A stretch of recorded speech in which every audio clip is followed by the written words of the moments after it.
Oh, what a day! What a lovely day!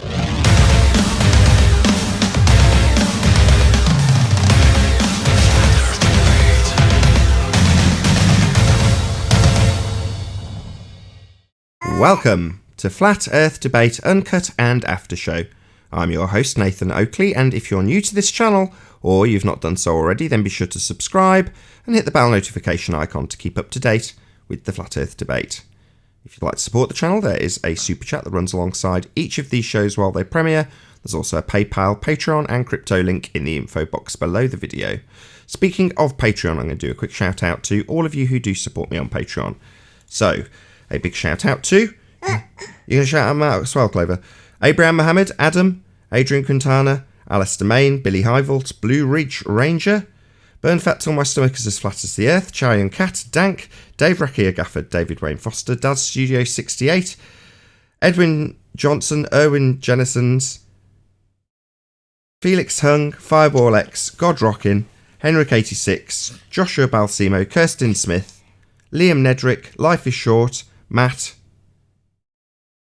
Missouri Bear, Nagara, Nathan Thompson, Naibai, Qatar Craig, Renee, Sally Ballis, Silver Umbrella, Skeptic 936, Texas Mike, The Real Gabster, Tina Baker, Tom Herkins, UK Diamond 33, Unbelievable Productions, and Windrider. So a massive shout out of appreciation to all of you for supporting me on Patreon. Nothing. Just trying to get everything together for the big move and whatever. Your mic is working great today. Really? It's the same mic. Well, that's no, it isn't. That's the point. It might be the same mic, but almost it's working different. I'll be right back. Anthony's calling me on Skype for some Apparently reason. working. All right. What's that? If that's right, It's apparently working better. it's apparently working better. So, any tangent stories you can tell me while we wait for Nathan? Just the same old, same old. You know, people just keep circling in the same arguments. So, what's their main argument against your tangent question?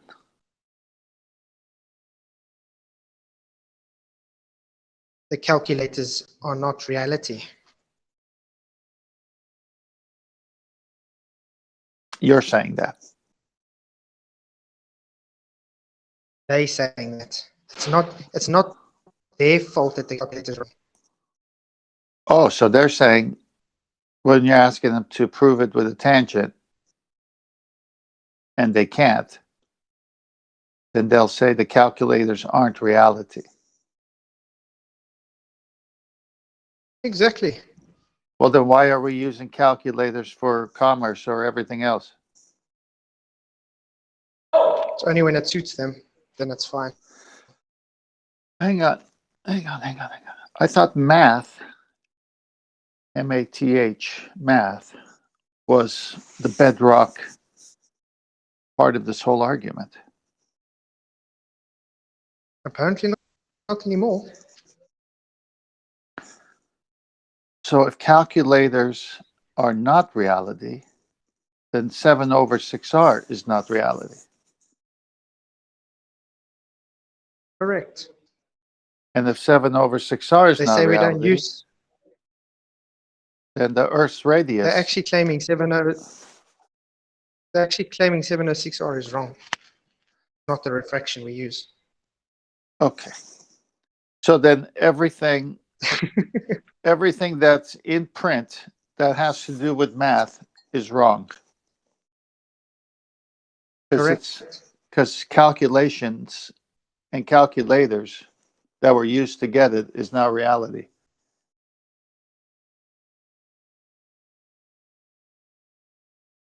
I want to quickly post something in Master B for you. All right.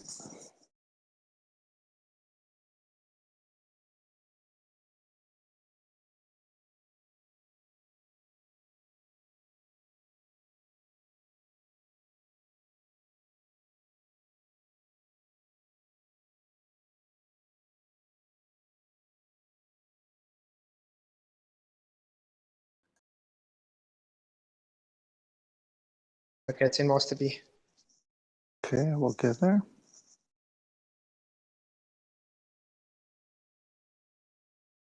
It hasn't come up yet.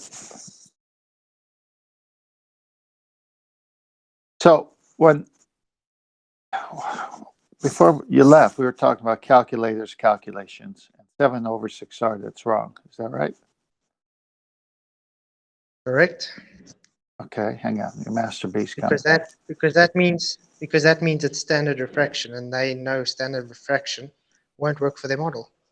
So tell me, Debunk tell me what they define standard refraction as I look at your copy of that text. Standard refraction would just be what we put in as. What was that again? Say that again. That's what we put standard refraction in, not them. No, I know, but what is the meaning of standard refraction to both sides? It's reality. Huh? It's reality. Yeah, I just mean, you what only you get a see. certain amount of refraction. Yeah, just what you see, right? Exactly. Yeah, okay. Then let's go back to their calculators for a second. So they're saying, oh, by the way, I did read your thing. He didn't invent the calculators. Now they have to play victim. Yeah, it's okay. I'm about to get them here, but I need you to role play with me, please. Okay, must I be the glober? All right. So when push comes to shove in your conversations on refraction as well as tangent line, their cop out is that calculators are wrong. Yeah, correct. And what do you say at that point? I say, but your whole basis of your religion is based on the calculator working for affirming of R. And what did they say after that? It's not my fault. I didn't create the calculator. And what you say after that? I'm going to keep going until I Then I get what I laugh. want. Then I just laugh. Well, when do you say welcome to flat Earth? When? Happens a lot. Okay. Well, the reason that I stayed on the subject with you is because the other day I posted one of the works of Andrew Thomas Young, and he has an area titled Calculating Atmospheric Refraction. Yeah? So if calculating is wrong, how can you calculate anything?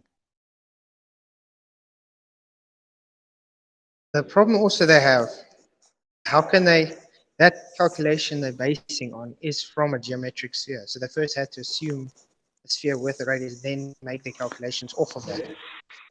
No. It's even better than that. Sometimes you get a gem or a gold nugget, and you don't even realize it until conversations like this. Do you remember the talk I had a few days ago with Nathan?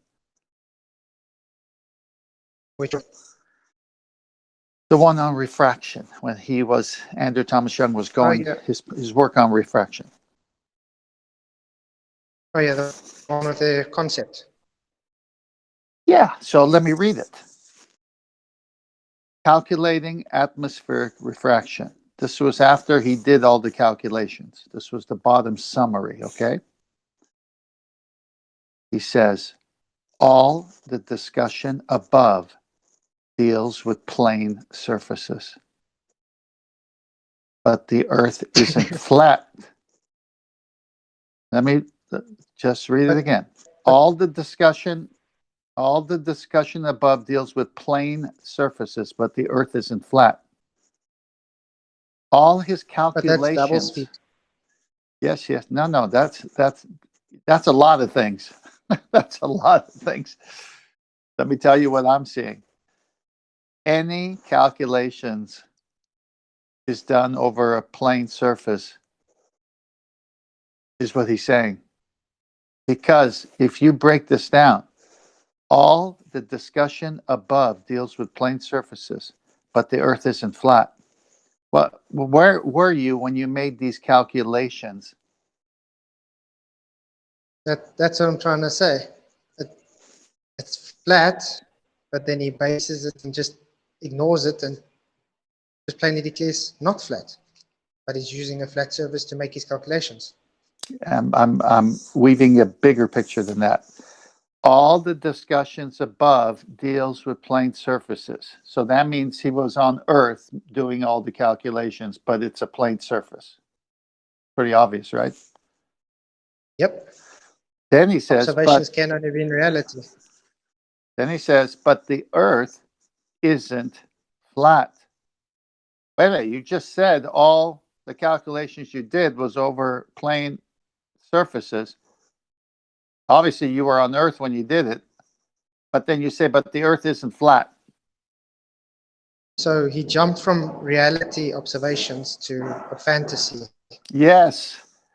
And he says, if you want to see with the refraction in a curved atmosphere, this one sentence is all I need. Let me just read it again. All the discussion above deals with plane surfaces, but the Earth isn't flat. To deal with refraction in a curved atmosphere, okay, which would mean not reality, but something I never did because the only thing I could do is do it in the plane surface. But if you want to go where it's curved, we have to introduce some geometrical considerations, which have been put on a separate page. And then you go. Sounds to me like they have. Or it sounds to me like he has an issue that he has to deal with, and that's why he's just sticking this in, you could say. No, they go and make up new calculations on non-reality and use a calculator and math for the curved. So the argument of calculators are not real or the calculators don't work is such an asinine excuse because the very fact that he admits he's got to go to them to create a curved surface negates the argument that they can't be used because he's using them to make it curved.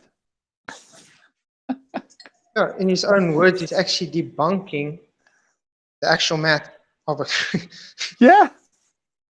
No, it's over right. It doesn't matter anything he says anywhere else. It's over right here. He says all the calculations he did was done on a plane surface. Well, I'm assuming you have stop. full stop.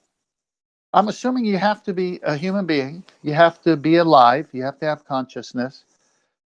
Your feet are on the ground of a plane surface, and you're using some kind of calculating devices, math of some type, and you're calculating, and then you say at the end, but that was done over a plane surface.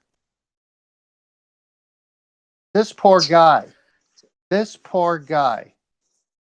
actually thinks he's on the curved surface, but all of his real calculations he knows are done on a plane surface. So he reifies everything with calculations and math to make it curved when it's not. What was the I problem think we did. with his approach? What's the problem? Observed flat reality then deduces just because not reality.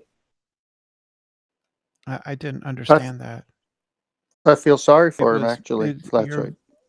no, the Yeah, Brenda sits in the audio is same breaking situation. up a little bit. Well, who's that interrupting? Okay. Who's that?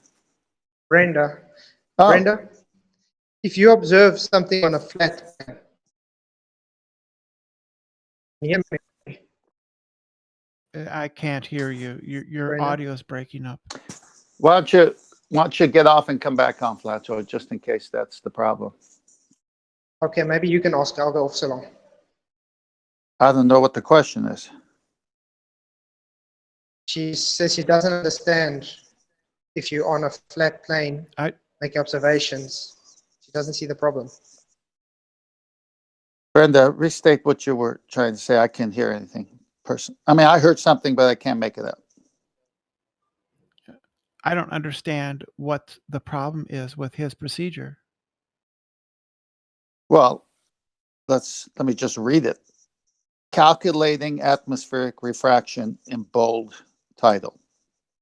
This was at the bottom of the page of another page titled, hang on, Refraction, Introduction. Okay. And then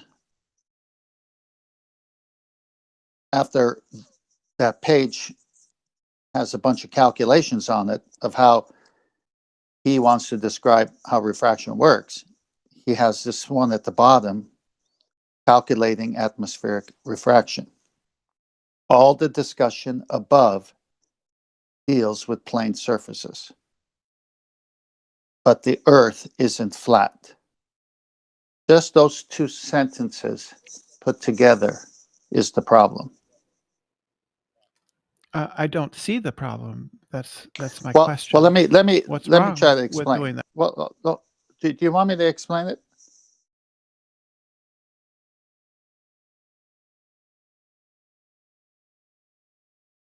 Would you like me to explain it? Yeah, that's what I'm asking. Why is Okay. this a problem?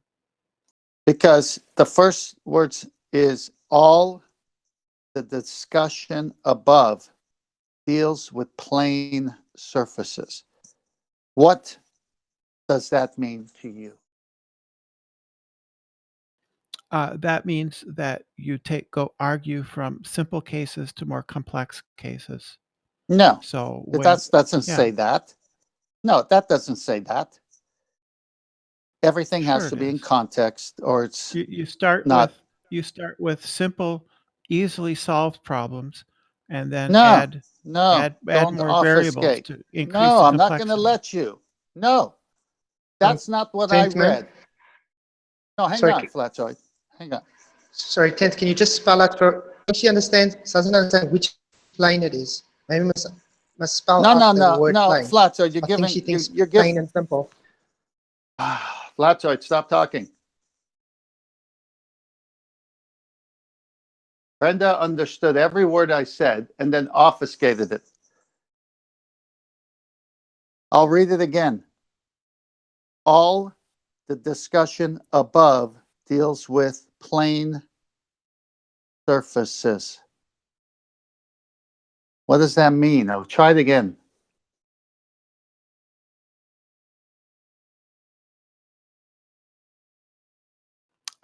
It means that he dealt with the simple case before moving on to a more complex case.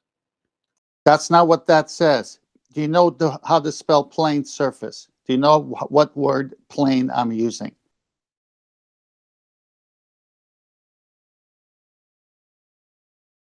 I know what the word plane means. It means Spell flat, it for me. right? In this context, spell the word plane in this context. All the discussion P- above deals with plane surfaces.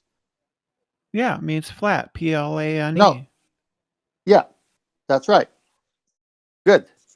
So all of the Yeah, discussion on this is refraction how. of that, hang on, all of the discussion I had before this statement, all of the math prior to this statement has been done on refraction on a plane surface, a flat earth. That's what he's saying. Not on a. He means Yes. he's done it conceptually on a flat No. surface. No. That's This is how no, you you're solve wrong. problems. No, you're wrong because I have the document in front of me and he's going to get conceptual to make it a ball, but he's not conceptual when he does his calculations. He Let me doesn't read it think he's again. on a flat Earth when he's doing that. Hang on. I'll be patient. All the discussion above deals with plane surfaces. You've spelled the word properly. Thank you. Plane. And he's done all his calculations on a flat surface. And I asked you, what does that mean other than that? And you said what?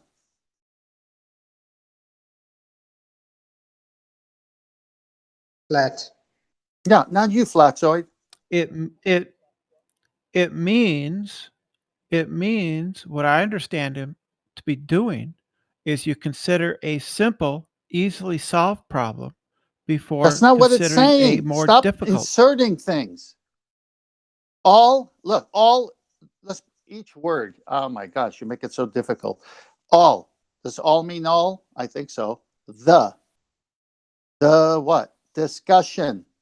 What discussion? Above. What's above this statement? Oh, let's see. Oh, y equals bracket 2, parentheses, n minus 1, parentheses, bracket 1/2. Oh, all the math. Okay. All the discussion above deals with plane surfaces. Everything above has to do over a flat earth. That's what he's saying.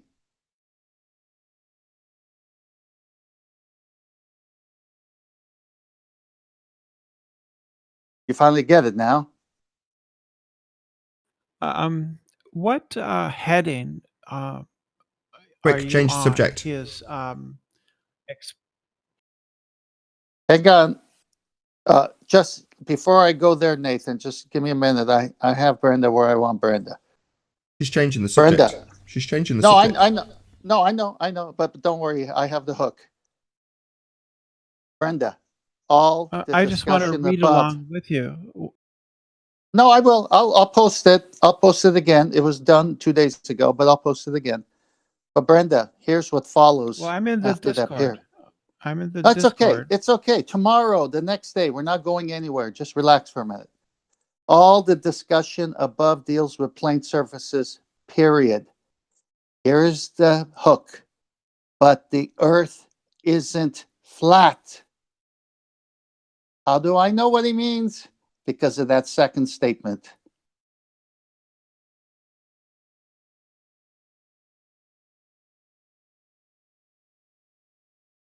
Yeah, he's just describing how refraction works generally in the general case. You work from All general to the specific. discussion, all the calculations, all the discussion about the calculations were done on a plain flat earth, is what he's saying. However, No, he's not saying that. no, I'm reading it. I am reading it, friend. I'm not your enemy. Trying to open your eyes. All the discussion It doesn't above say deals with plane surfaces, but the earth isn't flat. To deal with refraction in a curved atmosphere, you see the dichotomy here. Now, if you want to go deal with refraction on the curved atmosphere, something I didn't do, because everything I did was on the plane surface, we have to introduce some geometrical considerations. And then he goes on to the wizardry, to the changing of the actual calculations that were done over a flat earth. Right there, Brenda. so you're asking me what my understanding of that is. Well, you've pretty much And my had understanding, five. Hang on. I asked you, what does this mean? And you changed it at least 4 to 5 times instead of just me reading the words and you giving a proper response to the words that this gentleman uses. You make up your own version of it. no, I don't. I understand him in Well, the let's try it above again then. parts of All the the on that page discussion on above. Well, we'll try it again then. Let's see if how good right. your English. No, I Okay, let's try it understand. again. I understand. Okay, It okay, deals well then it let's try. deals with Hang it on. deals with the case of Hang on, Brenda. We're going to try it again, but we're not going to let you just make up stuff. I'm going to read word for word, and you need to tell me what those words mean. He's trying to. Just wait a second, tenth man. Go ahead, Brenda.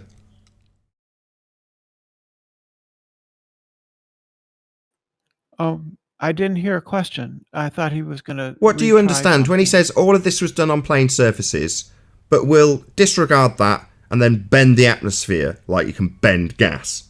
bollocks.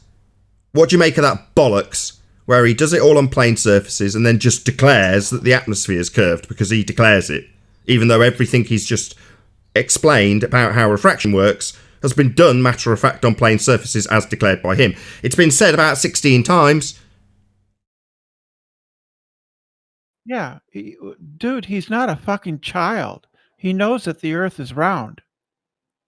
So why would you need to do all the experiments in regards to planar surfaces and then just declare that it's round? Wouldn't you do it all on curved surfaces with bending atmosphere? Why would there be a necessity to do it in practical terms and then just declare that the atmosphere is curved, which it can't be? Gas doesn't curve. Of course it does. Oh, right. You can show me gas which is completely unbonded bending. It's unbonded? That ain't bending, moron. It's unbonded.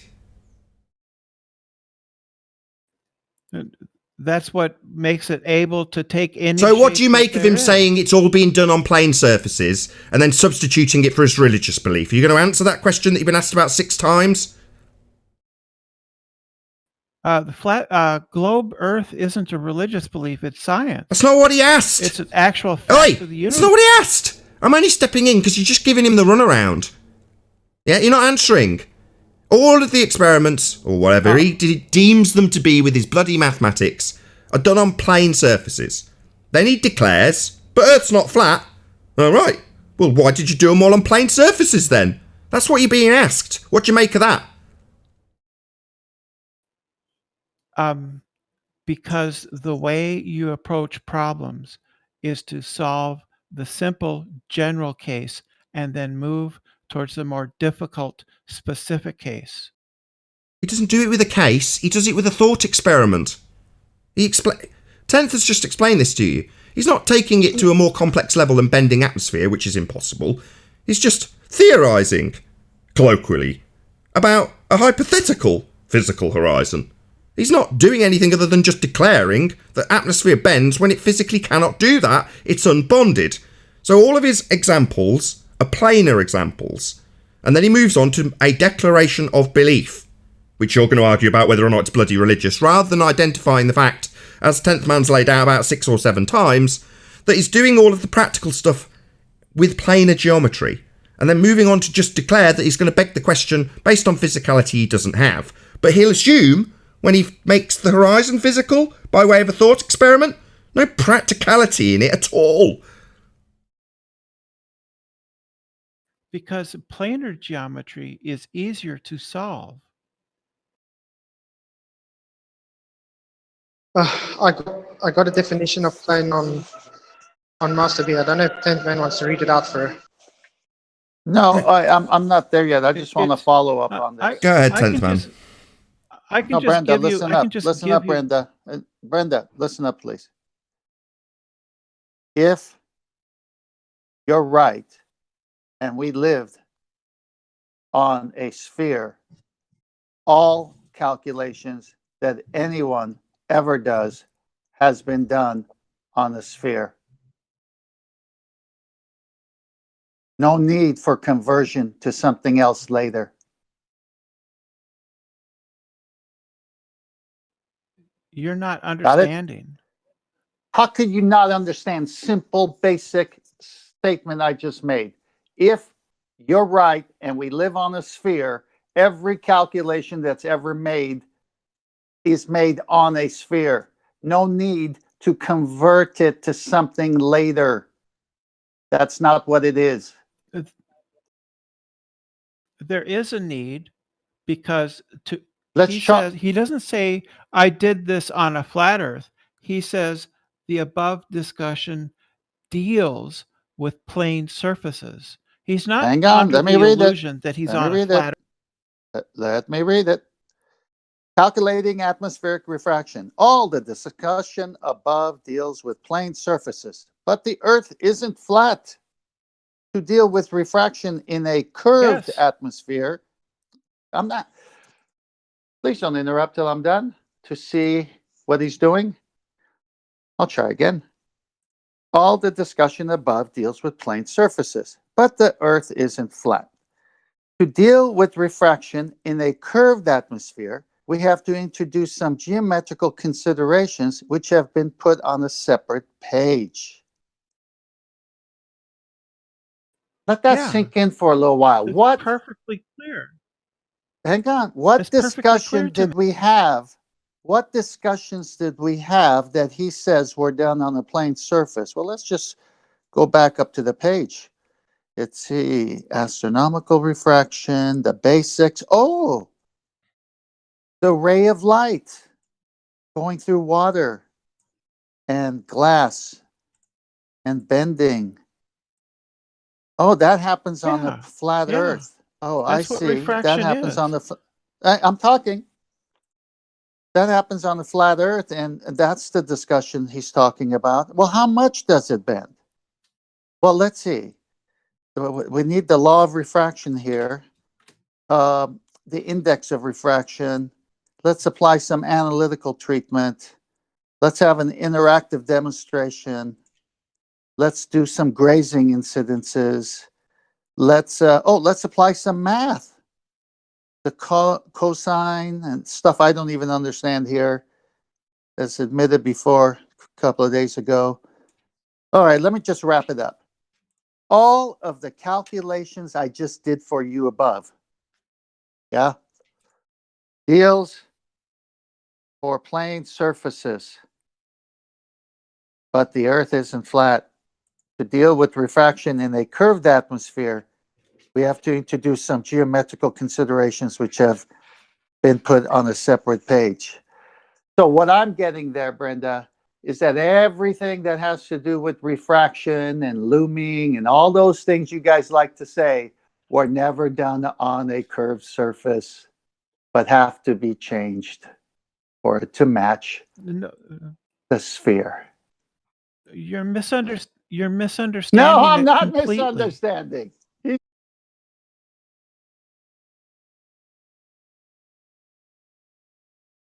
No, the way that you demonstrate or put in a textbook on a subject is you start with simple cases and work up to the more complex ones, and that's what he's doing. But he doesn't. It's all conceptual. You demonstrate in reality. Refraction isn't conceptual. It's a real the phenomenon. geometry is conceptual. When he says you've got to take these geometric considerations, they're conceptual though. So the demonstrations, the practicality is all done with a plane surface in mind. And then you just have to impose your geometric considerations. Well, your geometric considerations aren't anything to do with the reality that he demonstrates. That's what's being explained over and over again to you. Geometry describes the Earth. Your assumption, based on thought experiments, and what you will impose on these planar maths. So, no, your religious belief that it's a sphere means that you're going to change planar maths with your geometric considerations, but your geometry isn't real anymore. We've debunked it with the black swan. You don't have geometry. You're not going to base horizons on R values. You don't have geometry anymore. So the geometric considerations are basically irrelevant. What are you going to do? Impose R for a horizon that's not geometric? Well, no, we're not going to allow that. That's what the black swan has done. It's defeated your R value. You don't have the geometry and the geometric considerations he's telling you we must take because he declares that Earth isn't flat. All right, well, you've done it all on planar geometry and your geometric considerations are now irrelevant. You don't have any geometric horizons or R values to assert. None of that's real. It's all thought experiments. So who cares about your religion and geometry of a sphere Earth? It means nothing. Well, you can deny, but the fact is humans have known that the Earth is a globe for 2,000 years. Have they really? That's fascinating. That's called an appeal to consensus fallacy. Got anything else other than your appeal to consensus fallacy? No, she's going to talk through me. Appeal to consensus fallacy. That's what you've just utilised. How did they know? How did they know? It's an appeal to consensus fallacy. Who cares? We calculated the curvature of the Earth. Calculation's not proving it, 2,000 years ago. Yeah, it's not proving it, Brenda. I can calculate how big your breasts are. Doesn't mean you've got breasts. We calculated the size of the Earth over 2,000 years ago. Doesn't mean it exists. Yeah, that is what it means. No, it doesn't. Yeah, Brenda. but hang on, Anthony. But Brenda, your current day high priest is saying all his calculations are done on a flat surface. No, he didn't say it was done on a flat surface. That's exactly what he said. He said it. That's exactly what he did. It's been repeated about 6 times, 7 times, 8 times. Don't tell us what it said. I heard what it said. That's exactly what it said. Precisely what it said. It says it deals with plane surfaces. Yeah. And then you've got to take into account your geometric considerations. Well, your geometry's been debunked, so we don't have to take your geometric considerations. And when we ignore your geometric considerations that come after the planar maths, all we're left with is the planar maths if we don't take your assumptions and geometric considerations. We're just left with the planar maths for refraction. And your refraction isn't even this refraction. Your geometric refraction's based on R that you don't have. You don't have any geometric considerations for refraction. 7/6R utilises the geometry that you don't have. So we're not going to be taking any geometric considerations, and we're certainly not going to be taking any R-based refraction considerations because we don't have the geometry of R. So you're screwed. But we do have the geometry of R. No, you don't. We've had it It's for Black 2,000 years. Black Swan, moron. We've debunked it. You don't have a geometric horizon. And we definitely don't have 2, moron. How many times have you going to come here and tell us that we've got more than 1 horizon? We have 1 horizon. Not geometric, though. So we're not going to be taking geometric considerations, okay? We've debunked Let me try this a slightly different way. Brenda, does the ether exist? But yes or no? You haven't debunked it. Hang on. No, let's not get off the subject. And Yeah, we by have. the way, Nathan, I put it in Master B. Yeah, we have Forget the debunked your ether, forget all that. We've debunked your geometry. You don't have a physical No, you geometric horizon anymore. You don't have one. That's what your geometry is based on, and you don't have it. By your own admission. You fundies keep coming here telling us about how the apparent horizon isn't the same as the geometric horizon. That you've got 2. One is geometric and the other one is the visible one, based on atmosphere. Well, then you don't have a geometric horizon, and we don't need to be concerning ourselves with these geometric anomalies and follies that change with the atmosphere. They're not geometric anymore. Geometry denotes physicality, something you're all denying at the moment. So we're not going to make these physical considerations for something we don't have in physicality. We're just simply not going to do that. That's how it's been debunked. You're telling us about how you don't have a geometric horizon. Well, we don't have a geometric horizon then. So why the hell would we take geometric considerations? We won't be anymore. Because of the Black Swan. We've debunked your bullshit bull geometry. But you haven't. Your argument. Sorry, I'll say it again. You don't have a geometric horizon. Your admission here. You have admitted you don't have one. We don't have a geometric horizon. We're not going to be taking geometric considerations. Saying no and hand waving me isn't going to work. We have debunked your geometry.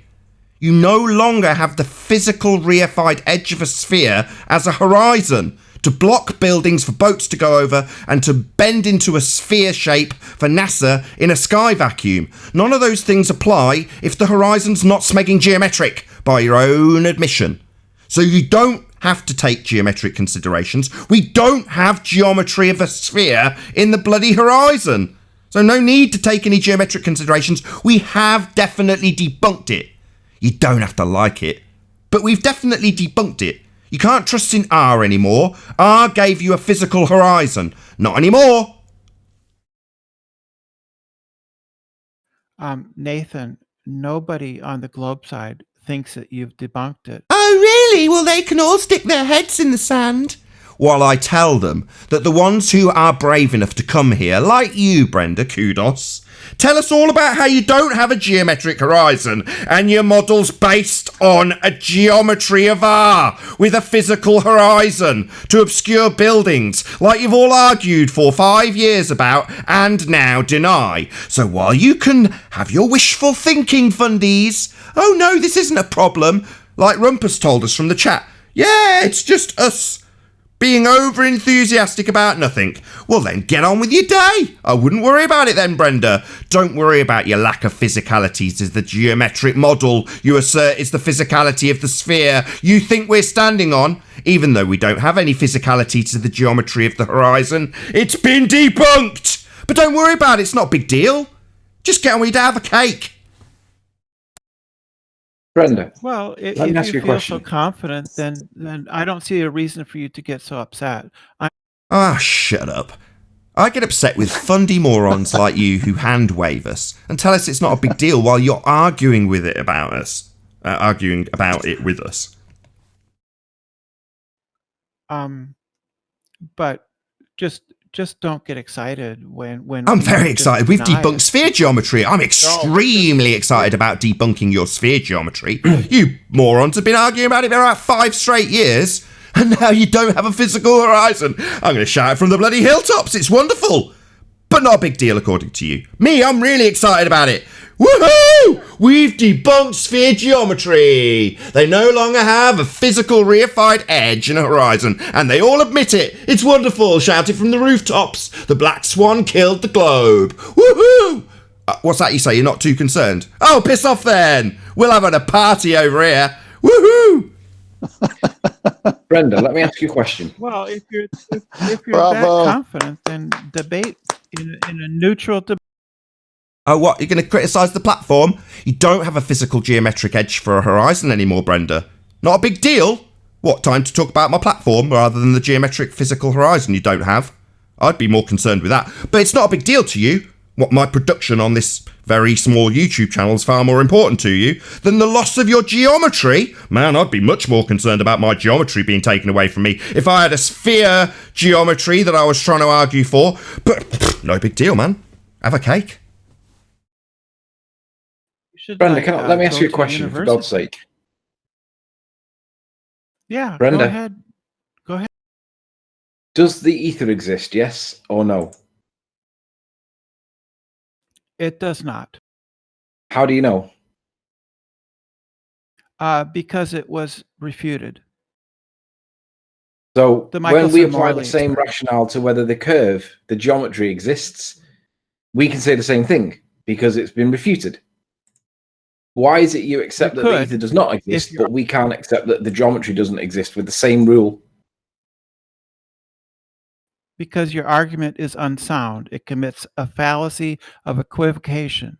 No, it doesn't. We only have one horizon. Your assertion that we're equivocating between a geometric horizon and a non-physical, what you deem apparent horizon, isn't an equivocation fallacy because we only have one horizon. So we haven't got two. We're not reifying one that doesn't exist and then substituting it for one that we actually see and you claim isn't the geometric horizon necessitated by your model. It's not an equivocation fallacy. It's a lack of a geometric horizon and your model's geometric. That's not equivocation. We're telling you like it is. You need a geometric horizon. It's marked with an X in the model, labelled horizon. And you haven't got one. That's not equivocation. It's your model getting pummeled. That's just denialism. That's just a hand wave. Go on and have a cake. Third time I've told you, we'll enjoy the party. Woohoo! No more sphere geometry. Woohoo! They're not too concerned about it. They're just telling us about how it's not physical. But they're not too concerned about it. The fact they're asserting a physical sphere doesn't worry them at all. They're not concerned. Seems a little bit hypocritical, So, Brenda, if you I'm don't looking accept forward- the ether but do accept the geometry. Yeah, very hypocritical. That's fundamentalist religious zealotry for you, though, isn't it?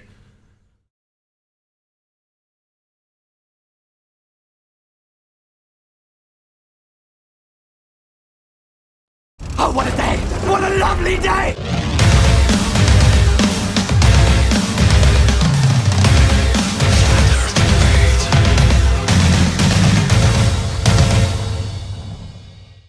Welcome to Flat Earth Debate Live. I'm your host Nathan Oakley, and if you are new to this channel, or you've not done so already, then be sure to subscribe, hit the bell notification icon and join button if you'd like to become a Nathan Oakley 1980 channel member and keep up to date with the Flat Earth Debate. If you'd like to support the channel, there is a super chat that runs alongside each of these shows while they are live, There's also a PayPal, Patreon and crypto link in the info box below the video. Most importantly, if you'd like to join the discussion, simply mute the page you are currently watching, then click the link in the info box below this video to join the panel and express your views on the nature of Earth. If you do join, please don't swear. If you do, you'll be ejected, and if you are, please don't try to rejoin the stream using sock accounts. You'll be warmly welcome back on the next stream. Please also share the show on social media. Sharing the show obviously increases the live audience, but this in turn increases the chances of a more diverse panel. So please share the show on Facebook and Twitter. And one last time, if you're new to the channel or you've not done so already, then be sure to subscribe, hit the bell notification icon and join button to keep up to date with the Flat Earth debate. Now we are joined by Sleeping Warrior, Chocolate Saiyan, No Righteous Force today, Flatzoid and 10th Man, together with a whole bunch of people in Discord. So welcome one and all. Good morning. Good morning. Good afternoon. Hello, hello, hello. Any evidence of a physical Earth curve edge? That's not how you normally word it. No. No. Yes, there is. Oh, Yes, really? there is. Oh, really? Where is that? Oh, hold on, Brenda, you've already told us that we never see a geometric horizon. We've got that on record from you. So if you're about to lie in the housekeeping session, I'm going to kick you out immediately. You've already told us that we never see a geometric horizon. Those were your words. Yes, but the evidence. Sorry, yes, but! Yes, but! How fucking dare you! What are you, a fucking child? You're gonna leave. Don't come here and just immediately lie to me as soon as I open the live show. How dare you? Yes, but. So, Brenda's come here and told us in no uncertain terms that we don't have a geometric horizon. Yeah? So, what, when I ask if we've got one, having declared quite boldly that we never ever see it, she's gonna tell me we see it? Lying pieces of shit. They make my blood boil. Any evidence of any Earth curvature? No. Any evidence of axial rotation? Nope. Any scientific Might need evidence of an gravity? Oh, go on. Go on. No, I was just saying you might need an axis first, Yeah. which would require a curve, which we don't have. Any scientific evidence of gravity? No, it's just an effect. Any single viable hypothesis from any of the fields of astronomy, cosmology, or astrophysics? No, Danny Faulkner has never performed an experiment in astrology, ever. He wrote a book, you know, talked about gravity and refuting the claims of the flat earthers. Didn't mention Einstein, the current position in science. I don't know how you can get away with writing a book on gravity and not mentioning the current position. It's ridiculous. Hey, Owen. Hello. Hello, guys. Hey. What's up? Subscribe to Flat Earth Early Bird. Goes out before this show every day. Any evidence of the Subscribe distance? to Arwin. Subscribe to Arwin, I should say. Yeah, ARWIJN. Check it out. Any evidence of the distance to the sun? No. No. It's over What's the there. sun? The distance, specifically. Yeah, it's over there. That's not What, very you draw with helpful. angles? Angles? That's not distance. Come on, this is the most responsive we've got for this question for ages. But What is the angular distance of the sun? I'm sure they use angles. Is that a thing? Angular distance? I No, don't think that's a Yeah, thing. you have to make Contradicting. assumptions. I think it's a thing in heliocentrism, though. Correct me if I'm So you have wrong, to make Anthony. assumptions.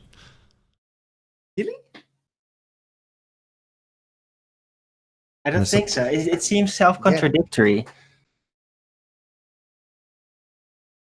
But then again, they are ballers, so. I'm sure I can hear Anthony trying to get the answer out. No, it's not me. Oh, is it someone else? It was me, but Go on, Flatzoid. it's fine. My mic is terrible today. I was just saying they work with triangles and distances, but always assuming they assume nothing. Is it worth going through the Huygens assumptions? We just move on. It is housekeeping. No. I tell you what, I'll do it in one sentence. If you assume that Earth's a sphere by applying Eratosthenes calculations, and then assume that Venus is the same size as Earth, you can map out the whole of the solar system. Don't make it true, though. Any evidence of a self-perpetuating molten iron core at the centre of a presupposed spherical Earth? Just an 8-mile hole, Nathan. The centre of a presupposed spherical Earth. 8 miles, that's not going to cut it. No, just an 8-mile hole, that's all they've got. That's no good. It's no good. The molten iron core really seems to me now in the row of all the housekeeping questions like the most outdated concept of the ballers. Yeah, still taught in schools because they know that they've only got a hole. That's the best that they've got. Still taught in schools. It's grown old and silent. Still taught in schools. Seems outdated. Got a housekeeping question for Brenda. Are you there, Brenda? No, I've kicked her out. Oh. For lying immediately as soon as the show opened. I was going to ask her, is there any evidence for the ether? We know that ballers say, you can't have the ether because it's never been proven. And okay, fair enough. But why can they have the geometry of the Earth if they haven't proved it? Seems to be contradictory in my position, my opinion.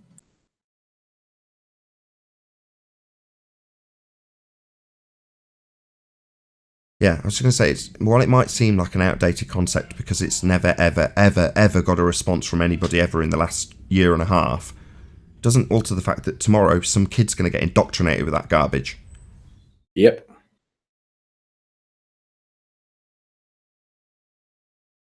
Anyway, any evidence of the R value, Earth radius? No. Anybody in Discord? Everyone's definitely off mute. Well, if they would produce a geometric horizon, like they say, they might have a good starting point. Yeah, we've debunked that. We covered that on the pre-show. So you can't... So there's no R value then? No, you're not going to be taking geometric considerations if you don't have a geometric horizon. You don't need to take any thought experiment steps that reify physicality because you've been told to do so. No, there's no need for any of that. Any evidence that you can have gas pressure without the necessary antecedent of a container to press upon?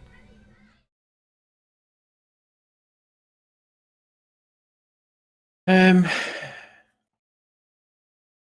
do they say for that? Oh, gravity. They say gravity, don't they? And then they have to redefine gravity back to a pre-1915 position where it was once thought to be a force.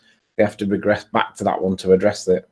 When gravity is not a pre-1915 position, it's defined, and we know its cause. Shout out to Einstein. Not that we're encouraging Einstein for the benefit of Bob. We're just getting the ballers to parrot back the current position. We do not encourage or support Einstein, just to be clear. Matt Doxey as well. Okie dokie. That concludes the housekeeping. So what should we do for another 40 minutes, Nathan? What, now I've kicked out the liar? Yeah. I don't know. I mean, having already geared myself up for a relatively quiet week, which I fully expect to continue, there's been the odd person come in, but Brenda, Rumpus, Bob the Science Guy, there was one other who'll come to me. Might have been Zanuck. I think it was, Zanuck. Have all lied. Like, barefaced lied to us here in the last 2 weeks. And to be perfectly honest, I'm more than happy at this stage to start drawing a line under it. Why should we have them? I'm almost happy to let them obfuscate and work around it and, fight to get your point in when they're rumbling and rumpusing and all that stuff.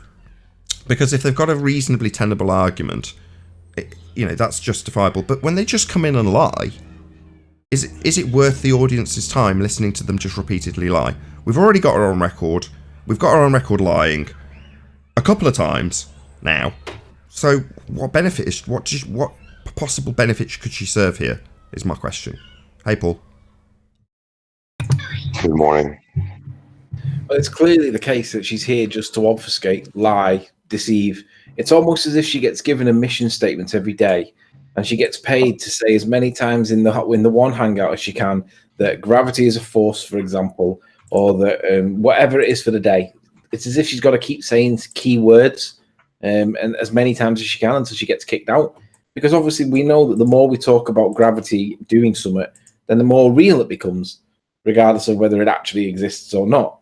So the more she talks about these things, the more it seems real, without any evidence whatsoever that these things actually exist. Maybe. I think they're lying to themselves. I think they want their religion to be real. The general mainstream, when they go outside of this circuit, is all just of the impression that the Earth's a sphere, that's normality, and they want that. They want it back. I don't think they are lying to themselves. I don't think you can honestly maintain your position when you're shown that your position is untenable. It can only be the case that they're being paid to be here to do this. Because why would you keep coming back? I don't go into GemPanda's server because every time I go in there, all I get is memes. Nasty memes that are designed to insult. Well, I don't mind that, but it just shows the mentality of, you're not welcome here, go away. Okay, I'll go away, I won't come back. I don't want to go where I'm not wanted. But why does Brenda come back? You have to ask that question. To convince us South Earth's still a sphere. Yeah, that's it, Anthony, because she thinks she's a zealot and a martyr. She's taking the whipping for her religious icon, the globe, and the authority of the government that knows better. Pretty sure it's something like that. Yeah, well put. I'd agree with that. Self-flagellation. She's a masochist. That's why.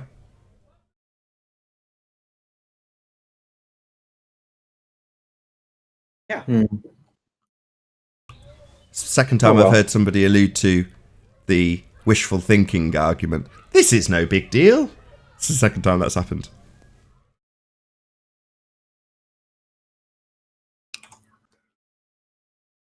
I like it. Keep telling yourselves it's not that important. Don't worry about it. Get on with your day. Like I said to Brenda, we'll be over here having a party about the fact that you don't have any geometry anymore, and that's what your religion's based on.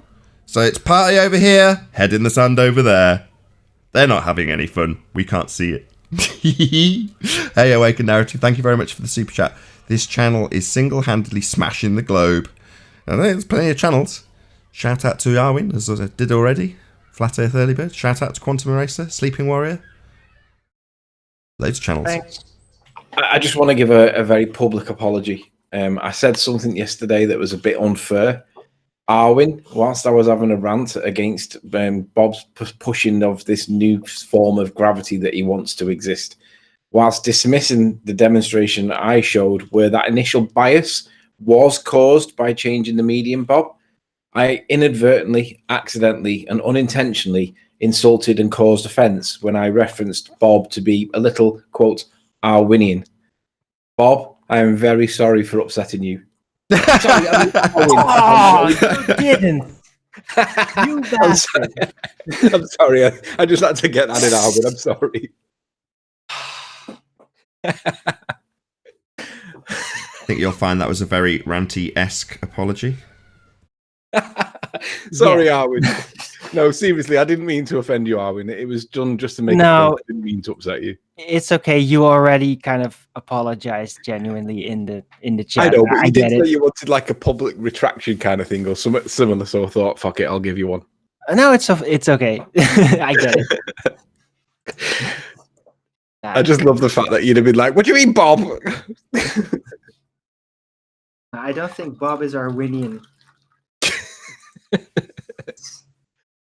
He doesn't have the elven lineage for that.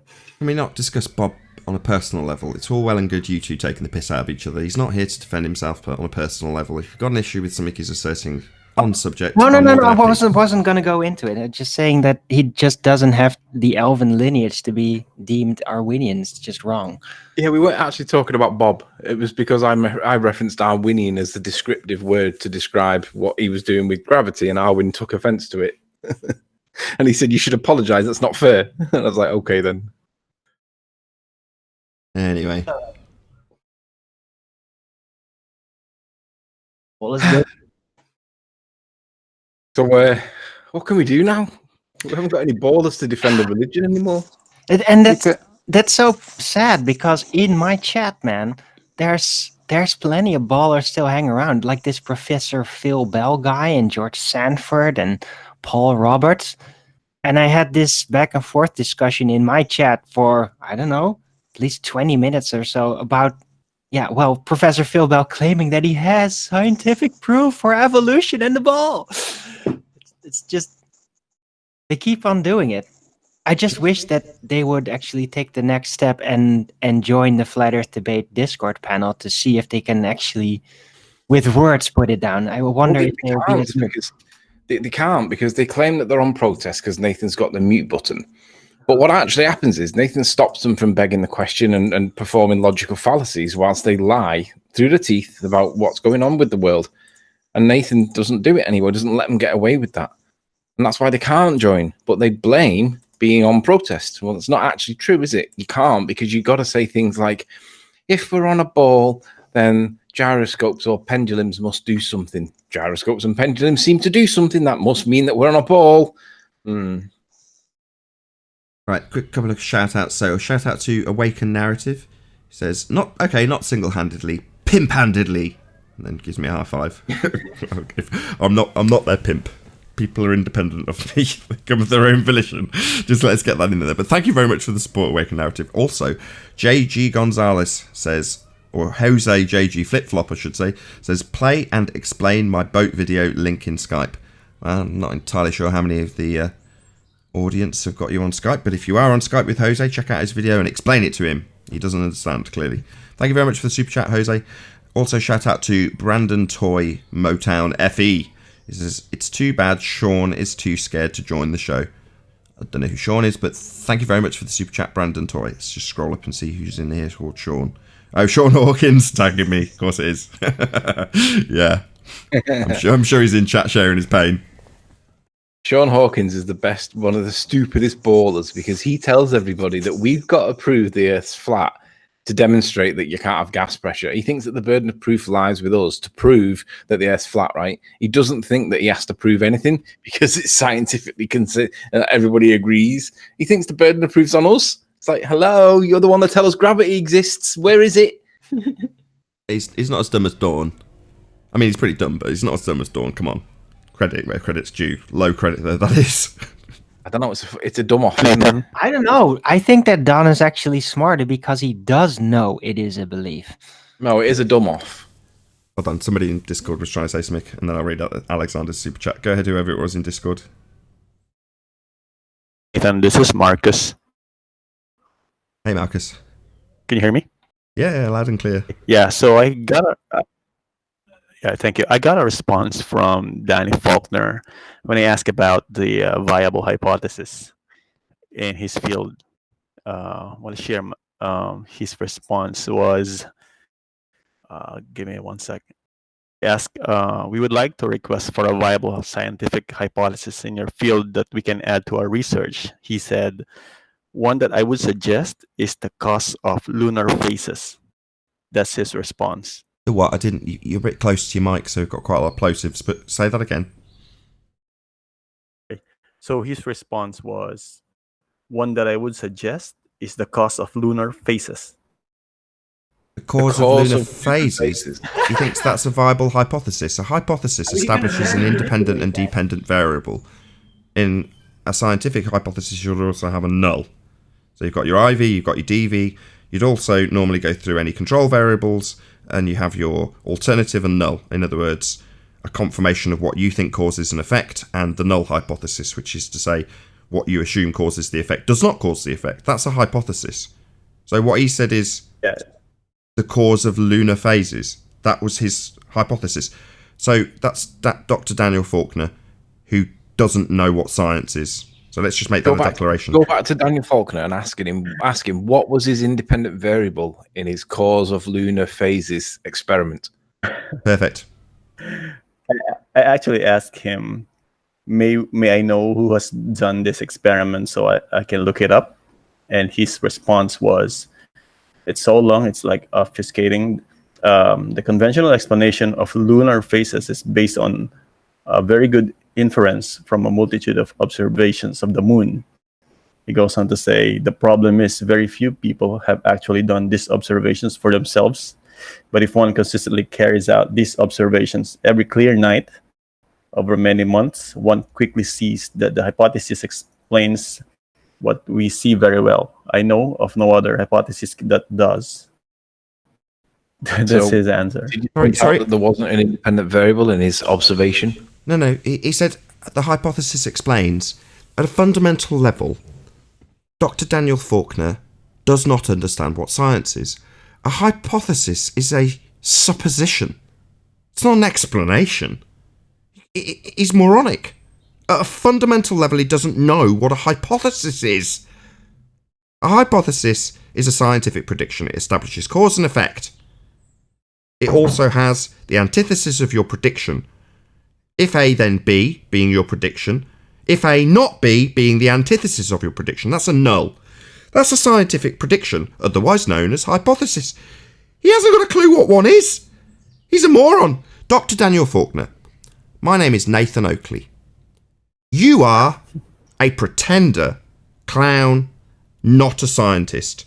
You don't know what a hypothesis is. You should be stripped of any accreditation. You're definitely not a scientist. You should be ashamed of yourself. That's your answer? My God. I also asked you guys that. I also ask again if there's any viable scientific hypothesis in your field of astrophysics or just merely observation. That's what I asked him just earlier. Apparently, he's online, and he replied, "We use hypotheses to compare to and interpret our observations. For instance, I've observed eclipsing binary stars for more than 40 years. It is very clear from the observations that the best understanding is that two luminous bodies are orbiting one another, producing mutual eclipses as they do. If someone has a viable alternate hypothesis, I'd be interested in hearing it." That's his response. Orbits is an assumption. It's a begging the question fallacy. It assumes objects of mass falling around one another. So that's a begging the question fallacy he's inserted into his hijacking of this scientific term called hypothesis, which he hasn't got, hasn't established, and definitely isn't scientific in any way, shape, or form. The guy's bastardized this word and then inserted his fundamentalist religious supposition as an explanation, which a hypothesis is not. It's a supposition yet to be tested. Testing a hypothesis would be called an experiment. An experiment would be where you vary that which you suppose causes the effect and confirm or invalidate your assumption by confirming the null, that which causes the effect by way of varying it. He's not doing any of that. He's merely got a supposition that he's begging the question of in this word orbits. So he's assuming mass of these bodies falling around one another when he looks at some twinkly lights. All right. So essentially, he bases his entire vision on the heliocentric model he is assuming when he describes, with the word orbits, what he sees, and has no hypothesis for. None. How dare he even use that word? He doesn't even have, or he doesn't address the independent variable part, and you could basically condense everything you've just said into one question. If it hasn't got an independent variable, is it a scientific experiment or not? It's not. If he doesn't come back at the experiment stage. He's trying to form a hypothesis. He's failed to do so. Let alone experiment. He's not going to vary the cause of lunar phases. You've got to be joking. Isn't all he has is an observation? Yeah. So that's actually what I've actually interacted with Danny Faulkner recently on this. He sent me an article that he wrote January 31st titled "The Scientific Method and the Flat Earth," and it's all about explaining how we just don't understand that there's a difference between observational science and experimental science. Yeah, observational science doesn't exist because it's an observation study that they've raped the meaning of the word science to claim credit for which it isn't deserved. There is no such thing as observational science because science is defined. It requires observation and experiment. Observation alone isn't science. It falls short. So to have an observational science is a partial definition of the word science, but it's not complete. It has to have the experiment.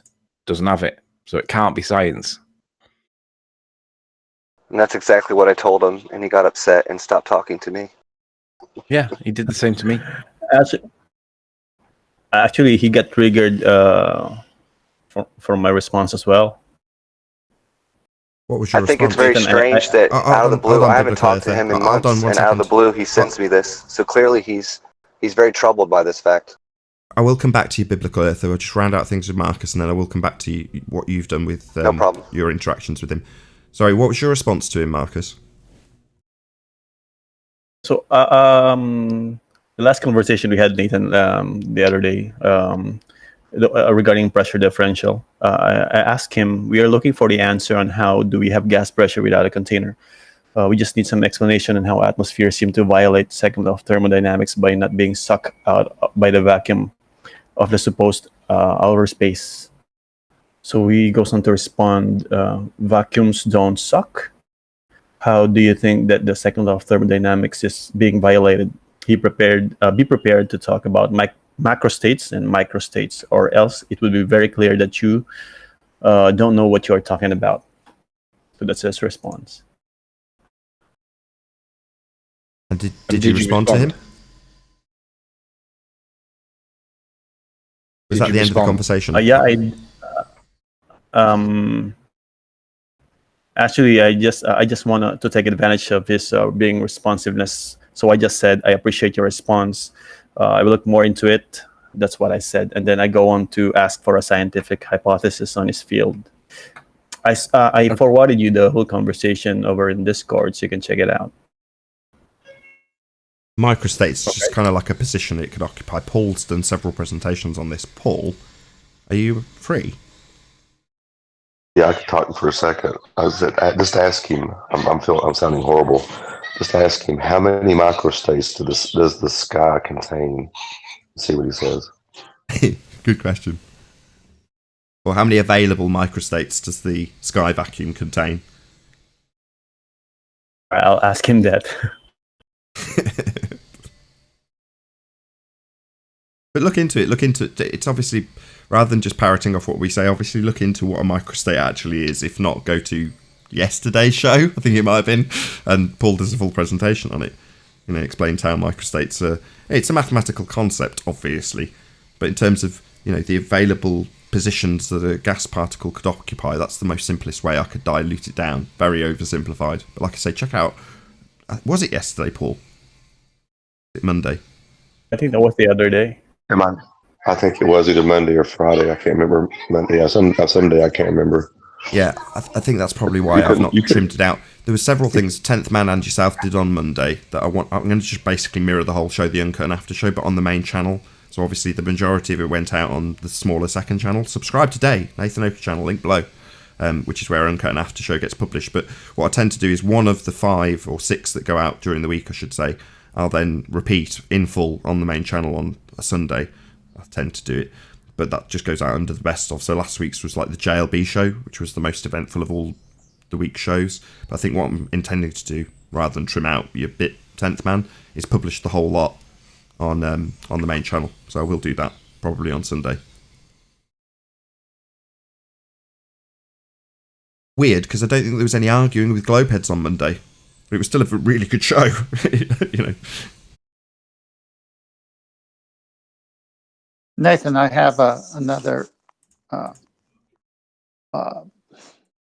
work done by Andrew Thomas Young on Master B under the title Understanding Astronomical Refraction.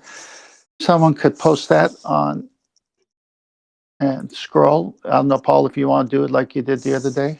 You can scroll through it. I'm on my phone today. I'm not on my Chromebook. So all right. Your microphone's actually better on your phone than it is on whatever it is that you normally use. I've got it on screen now, so I don't know if you want to just move my Discord out of the way. It's on screen. Yeah, just tell me. Tell me when it's on your screen, and we'll go it's on there. It's on. Okay, so it says on the top, Understanding Astronomical Refraction, and then Preamble, same page that I'm looking at here. Yeah, I'll take it off the top just so people can see. Oh, damn it. Okay. There we go. Understanding Astronomical Refraction. All right. Just 3 paragraphs. That's all we need to read here. The textbooks present atmospheric refraction as a complicated subject, replete with arcane formula, bizarre series expansions, approximations that completely hide the underlying physics. In fact, refraction is basically quite simple, though there are few real complications to be dealt with. Most of the apparent complications are baggage from the 19th century, when computing was done by means of logarithm tables and numerical quadratures, were frowned upon. Unfortunately, the century's analytical methods are a poor match to the refraction problem because they had to approximate the structure of the whole atmosphere by some analytical form. But the real atmosphere is full of fine structure, forcing a model, remember that, forcing a model to represent everything from ground to space is not only unrealistic. So for forcing a model is unrealistic, but makes it impossible to see what parts of the atmosphere produce mirages, green flashes, and other refraction phenomena. Finally, the goal of representing refraction accurately from the zenith to the horizon is illusory. On the observational side, refraction cannot be measured accurately near the horizon. And from a practical point of view, the near horizontal refraction is so sensitive to the structure of the lowest atmospheric layers, which are highly variable, that it is pointless. Remember that. It is pointless to try to represent refraction at low altitudes accurately at all. In fact, thermal structure too small to measure directly can produce quite large variations in near horizontal refraction, so that the tables and the formula based on mean atmospheric models are not only useless but deceptive. Refraction at the horizon commonly varies by many minutes of arc, occasionally exceeds nominal values of degree or more. Oh, I just love reading his work. What say you? Did you have any conclusions you wanted to draw from that, or is that it? Because if that's it, well, I'll move on. Mike, that's it. Because my conclusions is that he fights for one side of the argument and then he goes to the other side, and it's like so much doublespeak. I think he's confused himself, and he just has to accept some of the shenanigans that he says. That's certainly how it reads. I just want to do a shout out. Alexander, thank you very much for the super chat. It says, what do you think about a new housekeeping question? Is there any evidence of a geometric horizon on a presupposed ball Earth? Yeah, that's kind of the first housekeeping question. I like your phraseology, though. Thank you very much for the super chat, Alexander. Also, Biblical Earther, I know he's been waiting in the sidelines to talk about his experiences with Dr. Daniel Faulkner, so if you're still around, Biblical Earther. Yeah, I'm here. I don't want to spend a lot of time on it because some of it, obviously, we've already covered a bunch, but I just thought it was really interesting that out of the blue, he sends me this article covering, the difference and between, what he thinks observational science is and experimental science. And I don't know how true this is, but apparently Danny Faulkner's a millionaire. He's paid to write these articles, and then he's out here, basically seeking, to basically win these arguments with people, and just the way he goes about it is it's really fascinating to me. But the one thing I did want to bring up from the article, I can't share the article. I can tell you where to get it, but if I can share just the closing part of the article. He says, some critics of science, including flat earthers, claim that science commits the fallacy of affirming the consequent. Affirming the consequent is a fallacy of deductive reasoning. If science used primarily deductive logic, then that would be a valid objection. But science employs primarily inductive reasoning. Affirming the consequent is not a fallacy in inductive reasoning. John's got a citation directly against that. Deductive reasoning. Nathan, do you remember, or do you recall? Vaguely. John's got something specifically against saying that science is deductive, not inductive. I hope you're around when John joins when he gets his breakfast. He's a bit grumpy of a morning, but if you're here and we get him on a good day, we might actually get him to do something here for us, because he's got a specific reference that says that science is deductive. Are you trying to poke the bear? Yeah. Why? Because he's a grumpy bear of a morning. Which bear are you on about, John? Yeah. Yeah, he's a grumpy bear of a morning. It's okay. Real quick, I just dropped a link in the Discord live stream for microstates that I presented the other day. Marcus, if you heard that, feel free to utilize Paul's research. He's dropped it in the Discord live stream. I'll check on it. Thank you. No, it's just good if he's specifically asking about microstates and you didn't know what they were. Yeah, research them, find out what they are. And then, as Paul said, how many available microstates are there in the sky vacuum exactly? How many positions could the gas occupy, I wonder? So if we get a direct reference that directly contradicts his claim that science is inductive, then you want to go back and give him and ask him why does such and such a university disagree with him? I don't know, it's already been pretty much demonstrated by his responses that he's a pretender clown, pseudoscientist, and literally doesn't know what science is. He's declared that his hypothesis is observe and declare. No, that definitely isn't a scientific hypothesis, Dr. Daniel Faulkner. You don't know what science is. Making the point, though, that there's no viable hypothesis in the fields of astrology, whatever the rest of it is. Cosmology, astronomy, and astrophysics. Yeah. The two features of... Say again, Marcus? So I was just trying to look at a scientific hypothesis in Britannica website. Should be falsifiability and testability. I'm not sure if Dr. Danny Faulkner knows that. If you say you've got a hypothesis, all I want to know is what are your control variables, what was your presumed cause, and what is the effect you're studying. That's all I really want to know. That's what a hypothesis is. Well, in here he says the scientific method as often taught, he says the method is usually defined as using the following steps. First, a question is posed. My God. Science buddies, Google search number 1, ask a question. Am I going to have roast chicken? Now let's do some science. No. Observe natural phenomena. You're dealing with cause and effect, not a question you're asking.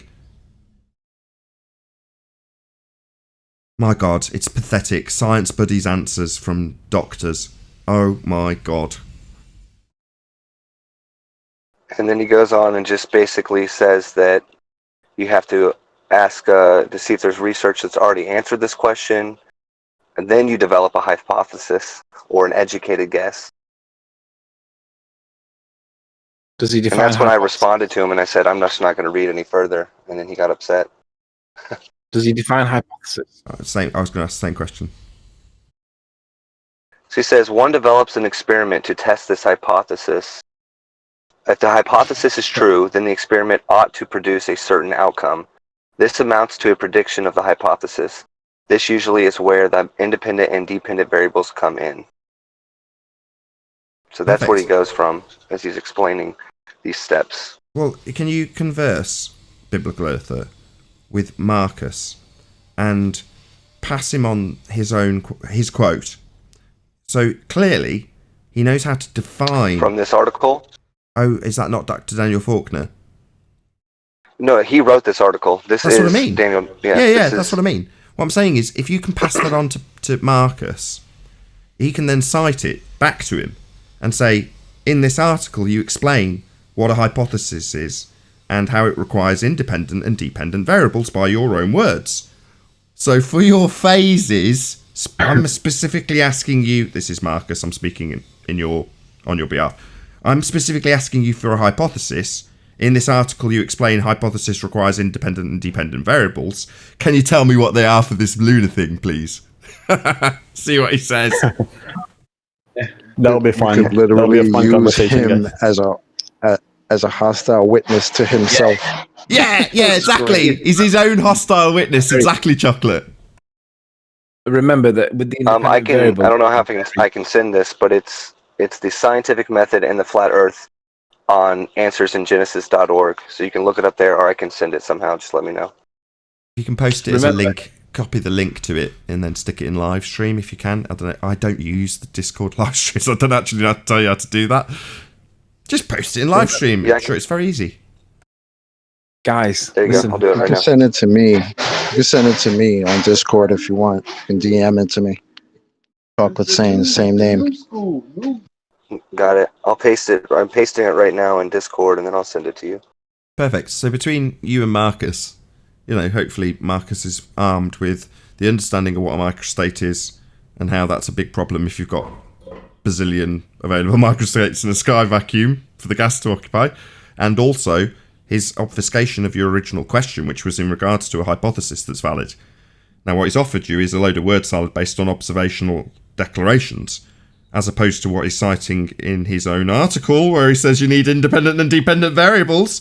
So you've got him by pure luck, because you're now going to get him by the balls with his own reference, which is just ace. But do remember, this is important. Remember that when he starts talking about independent variables, you have to manipulate it, because that's the proof that it's the cause and the effect relationship. You can't calculate it. You can't explain it. You can't interpret it. You've got to wiggle it. And if you don't wiggle it, it's not an independent variable. It might be a presumed cause, but you're not proving that there's a cause and effect relationship, which is the whole point. So that's the key point to remember if he starts talking in that language. You want to add anything, Marcus, or biblical? Because then I'm going to summarize this point for the audience's benefit. For me, Nathan, I actually understand where you guys are coming from in terms of the scientific method. I've been following this show for quite some time now. I'll be looking into this two links provided to me by Biblical Earther and one through them all. So I look more into this and take advantage of Faulkner's responsiveness. Thank you. Perfect. So for the audience's benefit, the independent variable is your presumed cause in the hypothesis. So what you think causes an effect. Now the effect is your dependent variable. So Dr. Daniel Faulkner has the understanding that a hypothesis requires the cause of an effect. Now he also makes it clear that it's a suppositional statement. In other words, what you think causes the effect. So in this instance, having been asked for a hypothesis that's valid from his field, he's offered up phase changes of the moon and is now going to be asked, given that, let's paraphrase the question that might be asked, obviously I'm not going to put words in Marcus's mouth, given that I will assume the phase changing is the dependent variable, the effect that we're observing, what's the cause of that effect? The IV, the independent variable. And if he says Earth rotating, you'll say, how did you vary it? Because that's how you do science. How would you vary this presumed cause? And until it's varied, it's not going to be validated. But that's how it potentially could pan out, just for future reference. Anything you wanted to add, Biblical Earther? If you want to know where there's a good citation for 10 citations that you've got to manipulate the independent variable, there's a nice convenient video where they're all cited in the description box on my channel, and it's basically this. It's called "This Ball Earther Refuses to Admit That He's Wrong" or something like that. It's about John Watson. Don't mistake John Watson for our John Watson, spelt John. This is a moron with Jon Watson, and he thinks that you can correlate the independent variable. And when I gave him 10 citations that state that you've got to wiggle it, he still wouldn't back down and admit he was wrong. And basically, he was kind of the reason why I realized that these morons will never concede any points, because they're all absolutely fundamentally dishonest. Thank you, Marcus and Biblical Earther. That was very cool. Fun. Yeah, I went ahead and sent that over to Marcus. So you should have that in your messages. And I'll just say that what is interesting about Faulkner is that he keeps trying to engage, and I haven't reached out to him in a long time. But then the moment you crush his pathetic arguments, he cries foul and runs away. So it's very interesting. He blocked me because I was pointing out that some of his claims were fallacious or incorrectly cited or cited with a contradictory evidence that didn't support them. And he just blocked me. He kicked me out of the group I was in, blocked me. And, it's censorship. They don't like being challenged. Right. No, they just want to beat you over the head with their education that they've gotten. Yeah. You will respect You my guys think authority. he's dishonest? Say that again, Yeah. Marcus. Do you guys think he is dishonest or just stupid or cognitive dissonance? I think that he is very dishonest, but I also think that for his own psyche, he's trying to reconcile the fact that there's so many people that are questioning the official, quote unquote, scientific stance on these issues. The thing is, when he wrote his book, he claims that he's refuting the claims of flat earthers, right? Most flat earthers that I know tend not to make that many claims because we know we can't prove that the earth's flat everywhere, right? So most of us don't really make that claim. We say if we're going to make it, it's definitely locally flat where we live. It's obviously flat. It's observably flat. Doesn't mean it's flat everywhere because we can't prove it, but we realize we can't prove it. And that's why we don't make many claims. Yet when he writes his section to do with gravity, which most of us just say doesn't exist, he then fails to mention the current position by science that Einstein said what gravity is. We do know what gravity is. It's defined. We do know what causes it on your official narrative, your model. It's the curvature of space-time caused by the uneven distribution of mass. So we do know what your model tells us gravity is. Trouble is, he didn't mention it once in his book. How can you get away with not mentioning the current science when you're a PhD in astrophysics and you write this book refuting the claims of flat earthers when we're asking what is gravity and you don't even mention the current position? Einstein is your god. You have to cite him. He didn't even cite it. He's a joke. I could have swore. Yeah, I think he's just his whole life has been centered around astronomy, and just so 1 second, biblical Earther. he's got to Sorry, figure bear out with how me. to. Can you not hear me? Go ahead. Hello. Sorry, just bear with me a second. I could have sworn during that discourse, Anthony, that you mentioned that he said that it was a reference 150 pages further on, and that therefore he had referenced Einstein at some point in the book. It just wasn't specific to the part where he was talking about gas pressure without a container. No, he did mention Einstein, but it was in the context of special relativity and light refracting. He didn't mention it in the context of general relativity, which is the current position by science of gravity. Einstein's theory on general relativity, that is the current position. He didn't mention Einstein once in gravity, although he did mention it in special relativity, but that's not in the context of gravity when he mentioned it, and it was only like 2 lines as well. Okay, I just wanted to get that clear. Sorry, biblical Earther, carry on. My bad for interrupting. I just wanted to get that clear. No problem, no problem. No, I was just saying that I think that he has to defend his position because it's his whole life, and he's staked everything on the fact that he's an astronomer, and we've gone back and forth over and over against about these issues for over a year, and I think at the end of the day he knows something's up, but he has to continue to fight against it. Got a lot to lose.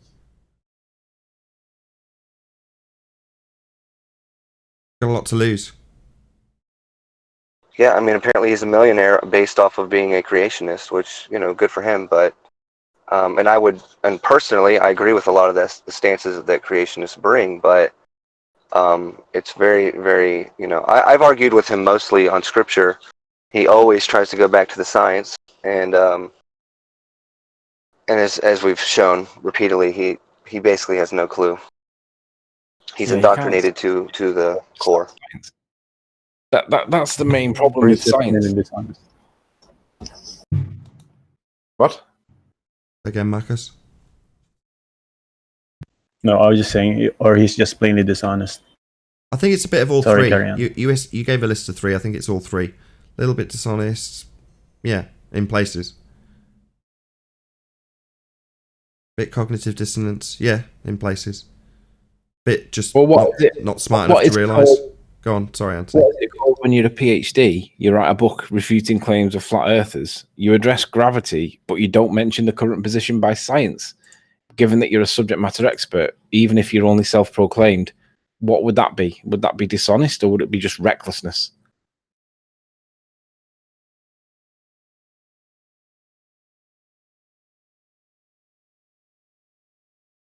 It wasn't a rhetorical question. We can't divine motivation. We can only speculate.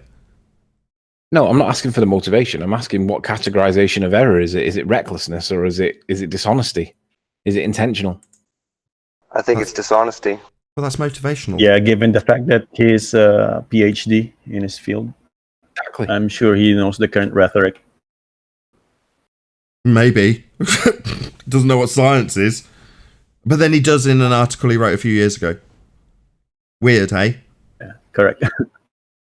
Can't relate. Well, what do people do in a belief system when they're being challenged and they don't have an answer? They pick and choose, how to defend or how to project what they believe in. So that's all he's doing.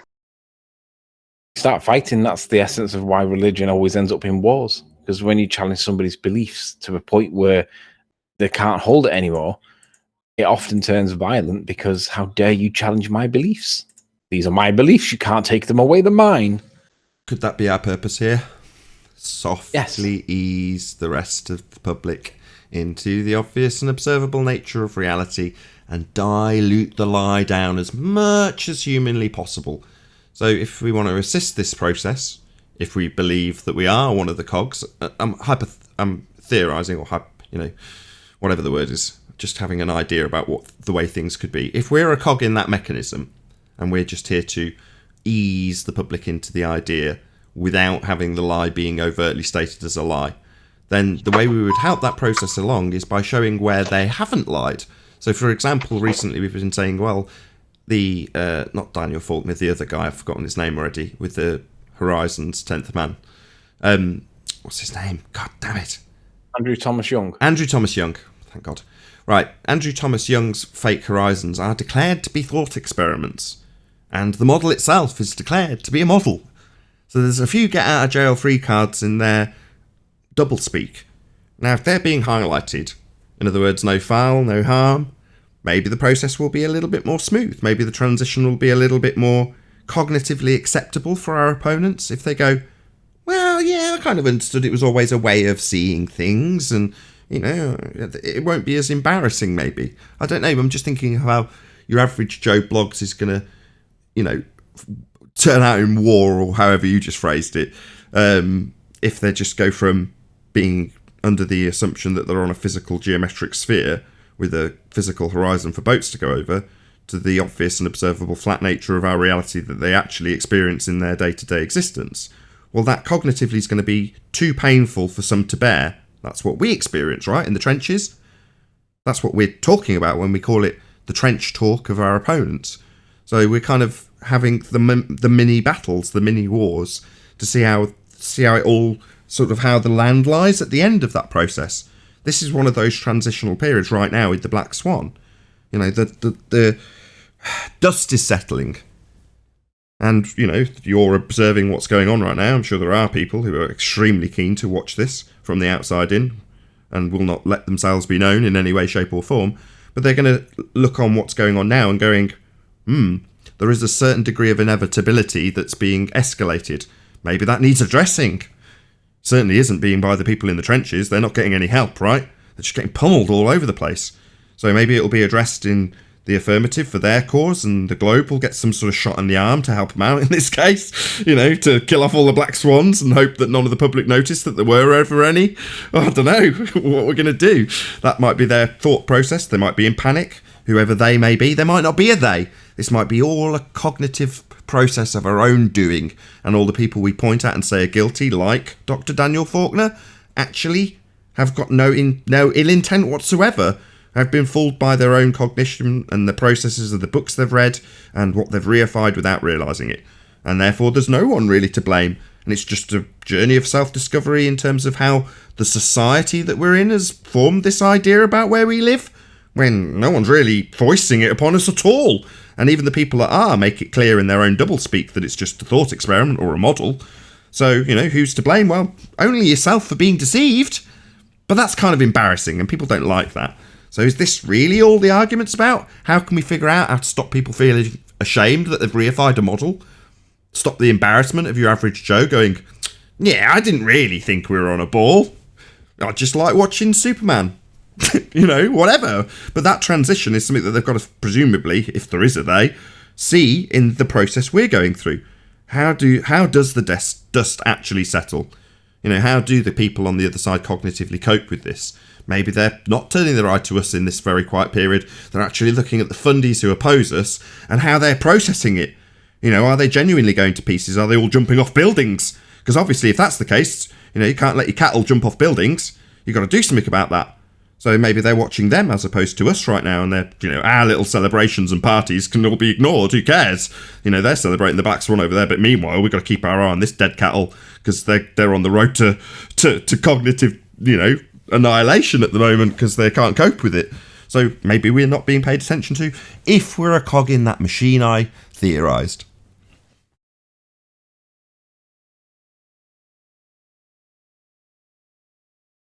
Be interesting to see how many people do deal with this, because more and more people are beginning to realise that even if we get a couple of things wrong along the way or slightly inaccurate, the bulk of the points that we make can't be demonstrated to be wrong. You can't have gas pressure without a tyre. You can't have curvature without curve. You can't have gravity without gravity. You've got to demonstrate these things. If you guys are funny with us claiming the ether, fine. Well, you guys say we can't have the ether because it's never been demonstrated to exist. Well, neither's gravity, neither's geometry, neither's curvature, neither's axial rotation. So are the same standards applied against you guys, or do they only apply against us?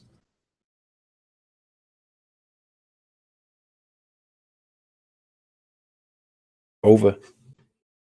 That's a good rhetorical question. I was leaving the pause for dramatic effect before I asked the audience in the Nathan Oakley channel to stay tuned, as there will be an after show to follow. Unfortunately, if you're watching this live on the Nathan Oakley 1980 channel, this is where we bid you farewell.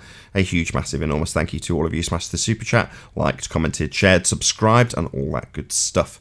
Of course, a massive thank you to all of today's Discord and G+ panels for making this live show possible. Stay tuned if you're watching on the Nathan Oakley premiering stream, and I'll see you all in the next video.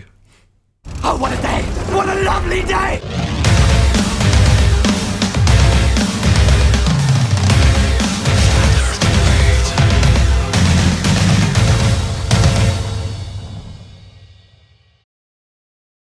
He doesn't appear to be in the Discord.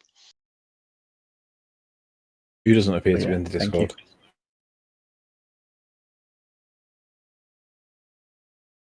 Was an awesome show. Yeah. Thanks. Glad we got rid of whatever her name is. Brenda. Yeah. It just annoys me more than anything else when they barefaced lie to you. And I'm sure she intentionally did that for the start of the show. Because up until then, it was borderline whether or not she was lying or just obfuscating. Most of it was obfuscation. Just denial of a point the 10th man made about 7 times to her. And then she's like, I don't understand what point he's making. Anyway, let's make a new point. That sounds like Brenda. Did all this happen? I think that's just how do you respond.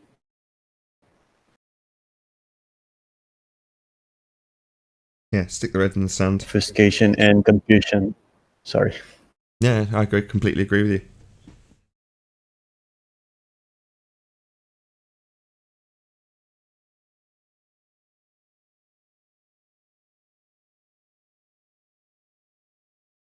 No, Discord moderators, I don't know how to move everyone into the after show. It's going to be a very calm after show.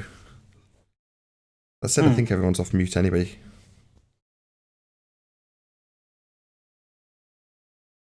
Hopefully, people who are listening to this after show puts the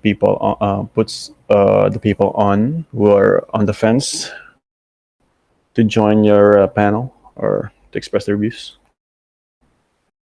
Psychologically, we wait for the Globe Earth Territory group. Sorry. I was just going to say, I think it's psychologically easier if you're not actually live.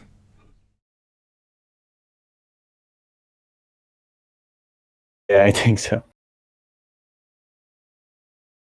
Well, Flat Earth does in a way provide a lot of personal room. It clears up a lot of mistakes that entangles you from the outside, as it were, by looking through all the illusion. But that's not the end of it, because the entire world still kind of is opposing you. So, but it provides a lot of personal freedom, though. A lot of breathing room for your spirit. Consciousness. Agree. Yeah, I sleep like a baby. Me too. This is like it opened a can of worms, knowing that the system is lying to us. Yeah, of course it is. But that stresses a lot of people out. They've overtly stated it. You know, we've had I can't remember what his name. It's not Planner Walk. It's the other guy, an orthodox, come here telling us that we should be. This is by projection, I'll add, that we should be worried about the Masons coming along and literally chopping our heads off. That's what he's obviously worried about, and tells us we should be worried about it because we're exposing the lie, which I just take as his projection of, if this is a lie, I need to worry about getting my head chopped off. So I'll project that crap onto the people who are overtly stating where the lie is accurate to be described as such, and we're those people, so therefore the messenger gets attacked with the projection of the concerns and fears of the person who's worrying themselves, I think, about absolutely nothing. But there we go. Conspiracy Cats is another one. He did exactly the same thing. He went on Haunted House's show, and by way of projection described how he was losing sleep and how he was worried that if the lie turned out to be true, then we've been lied to on a massive scale and all this sort of stuff. And it's like, well, yeah, those are obviously your concerns. Well, they're not my concerns. Like Chocolate says, I don't lose sleep over this. I'm not concerned that someone's going to come and chop my head off. Not in the slightest. But are they going to relieve their stress by going, okay, fine, I'll accept the obvious and observable nature of reality. It's not curving. We don't have physical geometry. There is no sky vacuum. And breathe out like the flat earthers are. No, they'll fight us tooth and nail. Because I think it's probably only true in a small percentage, but they may be the most vocal. They've got skeletons in the closet. You know, they've got a reason to be nihilistic. So they're going to fight to defend that. You know? I don't think I've got nothing to be particularly concerned about. And for anybody who's unaware of what I'm talking about the reality of your creation. You know, once you appreciate flat Earth, the next step is realising that there's a creator.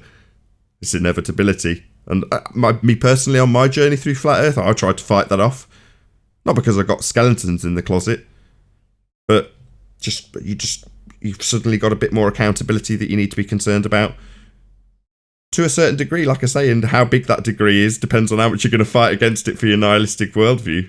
And that's what I think we're dealing with. In some instances, I'm not saying that's everybody. I'm not going to stereotype everybody in the way that perhaps John did on his show yesterday. Hey, John. No, I didn't see you there.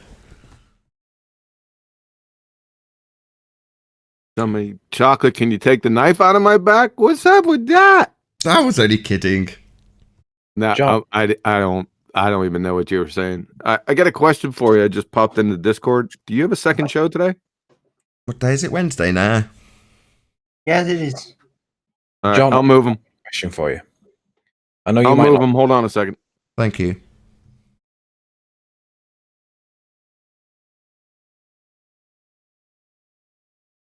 Hey guys, I gotta go. Thank you for tonight's conversation. I appreciate it. Wait, this is going to benefit you directly when John comes back. Were you the one that was asking about inductive or deductive reasoning of science? All right. Anyway, guys, I'm going to be AFK for a while, so see you around. I think he's already gone. Eventually. See you later, dude. He's been kicked to the after show. Ah, the guy that was just said that he was leaving. Was it you that was asking about inductive over deductive reasoning of science? That wasn't me. It was. Sorry, it was or it wasn't. I think that was Biblical Earther. Has he gone? Yeah, I think. Yeah, that was me. Let me just thank him. Marcus, thank you very much. It was an extremely fun conversation about Dr. Daniel Faulkner with yourself and Biblical Earth. So thank you. I'll let you get on, but thank you very much. If you tune into the after show, there might be more useful information that we discuss after. But thank you very much. You guys, see you tomorrow. Bye. Oh, how I love the after show.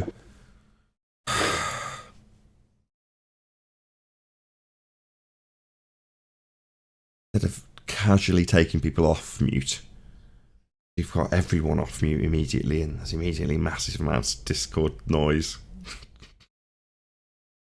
Thanks, Glor. I'll just server mute you. Yeah, Danny Faulkner was an embarrassment to himself with a few replies to some of the Discord participants today, Quantum Eraser. and we discussed that at great length. It was great.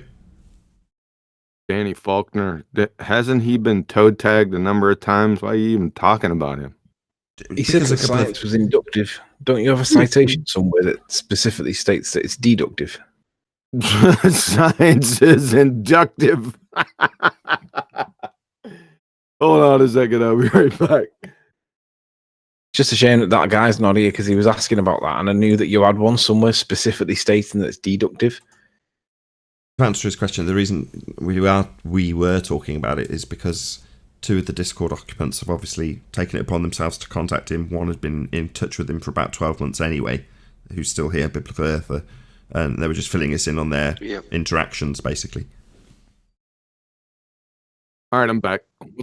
Can you say that again? Yeah, the reason we were talking about Dr. Daniel Faulkner is because two of the Discord participants were telling us about their participation or their interaction with Dr. Daniel Faulkner, one of which, who's still here, Biblical Earther, has maybe been back and forth with him for 12 months anyway, and the other had just happened to listen to the shows for a very long period and took it upon himself to contact Daniel Faulkner, ask him for a valid hypothesis. So obviously we've added the new housekeeping question, and he's gone and asked him precisely that: what's a valid hypothesis? And in the interaction, we found out that there's a specific reference where Dr. Daniel Faulkner cites himself what you was required to be a hypothesis, independent and dependent variables. So that was passed on to the person, and that will be the next message to him. You, having been asked, Dr. Daniel Faulkner, for a hypothesis, have told us about moon phase transition, and you say in this article that an independent and dependent variable are required. What are they in this hypothesis is the next question he'll be asked off the back of the conversation. There you go, you're up to date. Right, he'll be pummeled. He will, indeed. He doesn't know what science is. That's the other conclusion that was weirdly drawn, only to be followed up by a citation from several years ago where he absolutely knows what a hypothesis is and declares it with independent and dependent variable in his own words. Amazing how quickly they forget. He said that himself? Yeah, that's going to get cited back to him as his own hostile witness, which is epic. The tangled webs they weave. What a numpty. Yeah.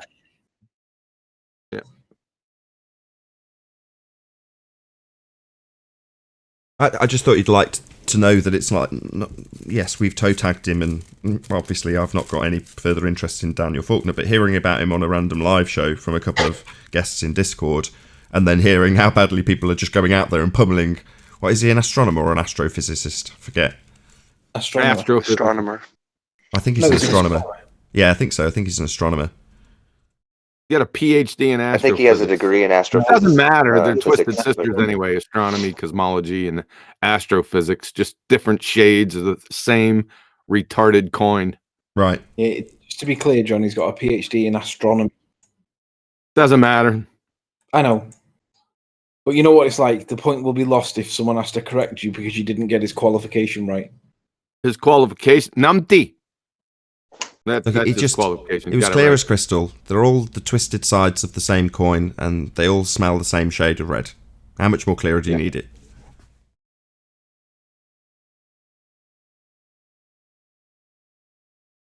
So who said that? I heard somebody say induction, or is that what you said? Or inference? Biblical Earther. You there? Exactly. You there, Biblical Earther? Yeah, I'm here. Yeah, I actually read it out. I can read it out again if you want me to. I didn't hear it. Somebody just said it. Read it out again. So, yeah, I'll go ahead and just read out the end. It's at the end of this article. He says, in closing, some critics of science, including flat earthers, claim that science commits the fallacy of affirming the consequent. Affirming the consequent is a fallacy of deductive reasoning. If science used primarily deductive logic, then that would be a valid objection. But science employs primarily inductive reasoning. Affirming the consequent is not a fallacy in inductive reasoning. What a moron. There's so much wrong with that whole statement. Number one, it's a stereotype fallacy. He always does that because he's friggin' numpty. The second one, he says something about affirming the consequent. Would you say that, affirming the statement before affirming the consequence? I'm sorry, it's early in the morning. Just woke up. No, it's all good. Yeah, he wrote this whole article because so many people are basically fighting him on what science actually is. So he wrote an article in Answers in Genesis dealing with this, and it just goes on to basically excuse the fact that his whole life's work is about making observations. And I didn't making ask that. claims I based said on, read the part right before affirming the consequent. no problem. So he says, I'll just read it all over again. Including flat earthers claim that science commits the fallacy of affirming the consequent. Hold on a second. Somebody send it to Master B or something. I actually sent it to Nathan. Fake. Oh, cool. In Discord. Yeah, in your message, yep. Yeah, that's no good. I don't actually use Discord, as strange as that may sound. Is it in there right now? If you can post it in live stream, that'd be ideal. And then Kiwi can read off the last statement. And I'll go ahead and read it. Do you want to read it off again while Kiwi's reading it? Coffee, you're grumpy as fuck again. Shut up. Don't poke the bear. What did I tell you before he got here? No, haven't had any coffee or breakfast just yet. Don't remind him. Still waiting. It's posted. Oh, there it is. Got it. Hold on 1 second. Let me see it.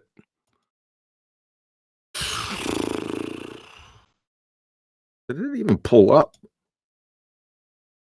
Didn't even pull up. Give me this thing. Copy link. Okay. Like.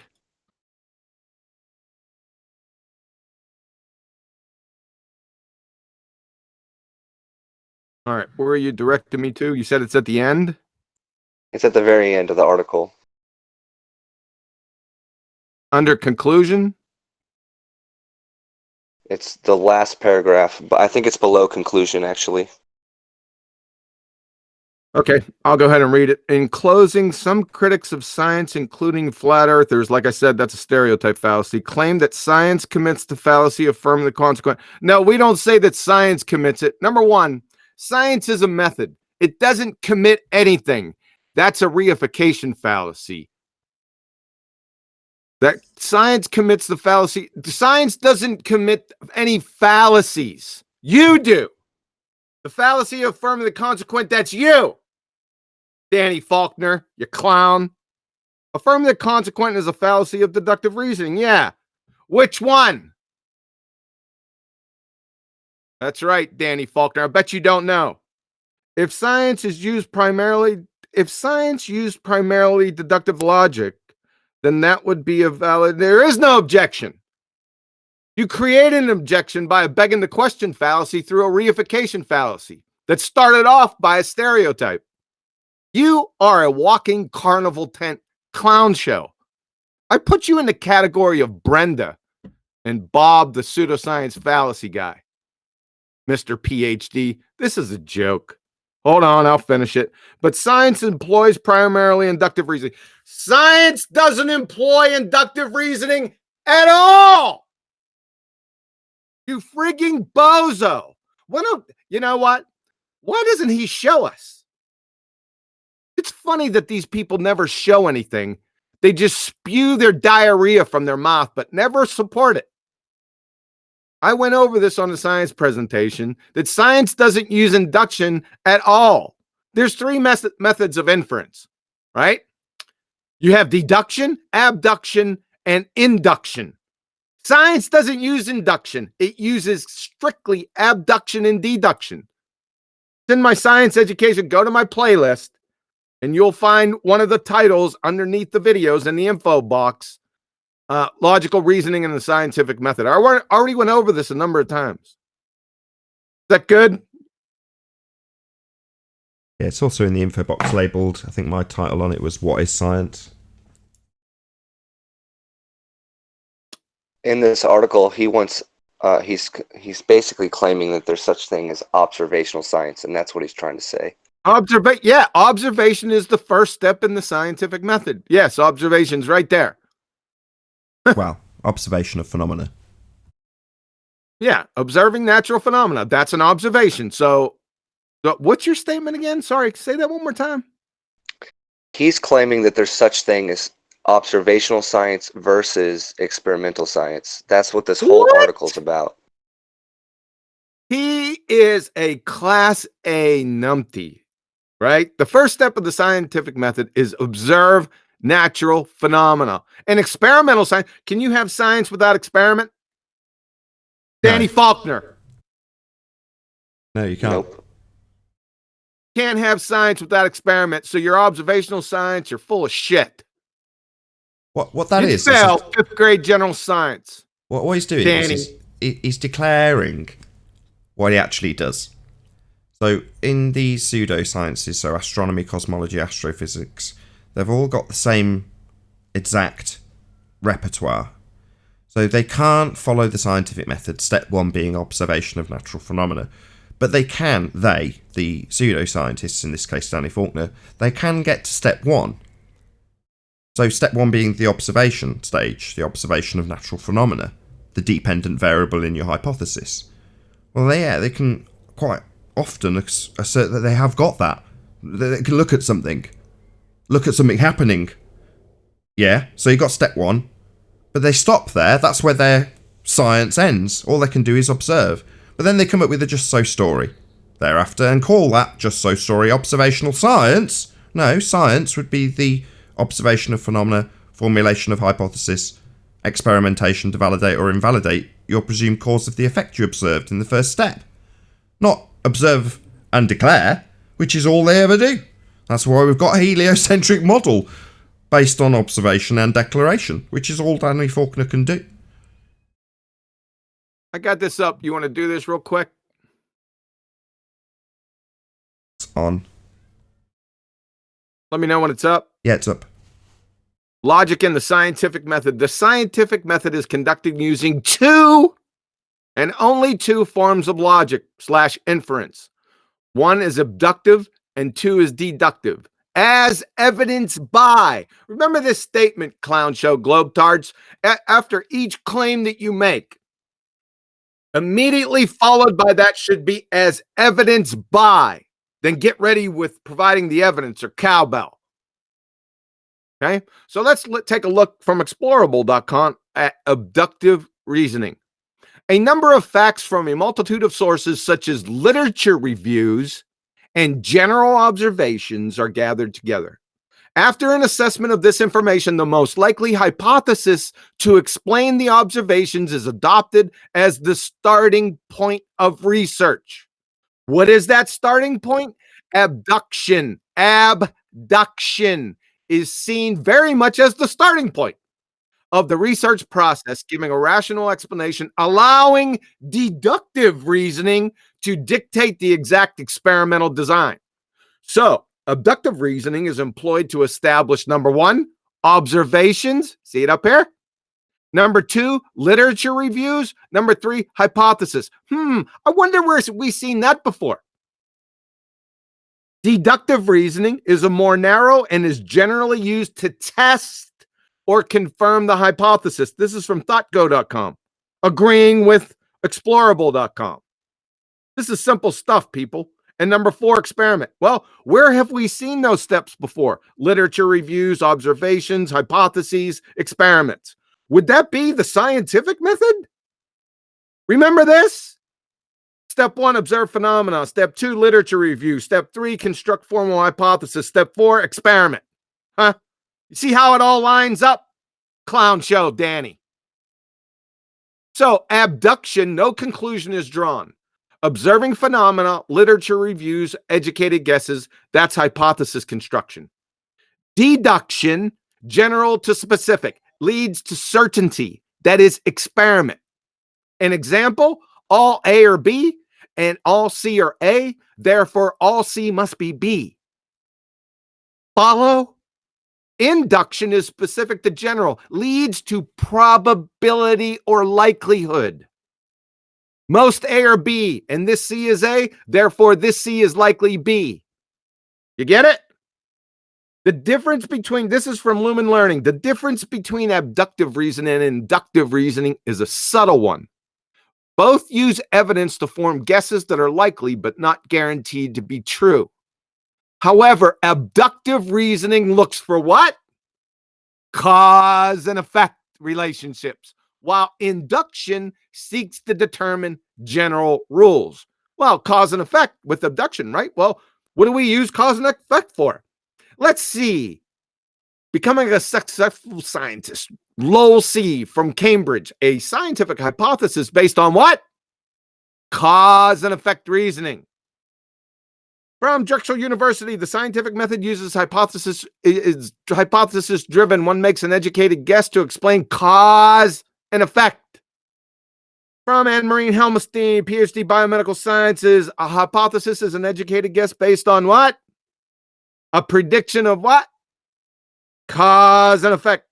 California Institute of Technology physicist Sean Carroll, arguing in the edge that hypotheses aren't simply useful tools in some potentially outmoded vision of science. They're the whole point! Abductive, causation, hypothesis construction. Deductive is experimentation. This is science. Only uses two forms of inference, abductive and deductive, as opposed to inductive, which is correlative, probability, or likelihood. Correlation doesn't equal causation. Ergo, this is pseudoscience. Thanks for your ear. Have a nice day. And with that, I'm going to say a huge, massive, enormous thank you to all of you who did tune in on the Nathan Oakley premiering stream, for hopefully smashing the super chat, liking, commenting, sharing, subscribing, and all that good stuff. Another massive thank you to today's Discord and G+ panels for making this after show possible. Be sure to check out nathanoakley.com and the Flat Earth Debate Forum to keep up to date with the community debate. I've been Nathan Oakley, and I'll see you all in the next video. Oh, what a day! What a lovely day!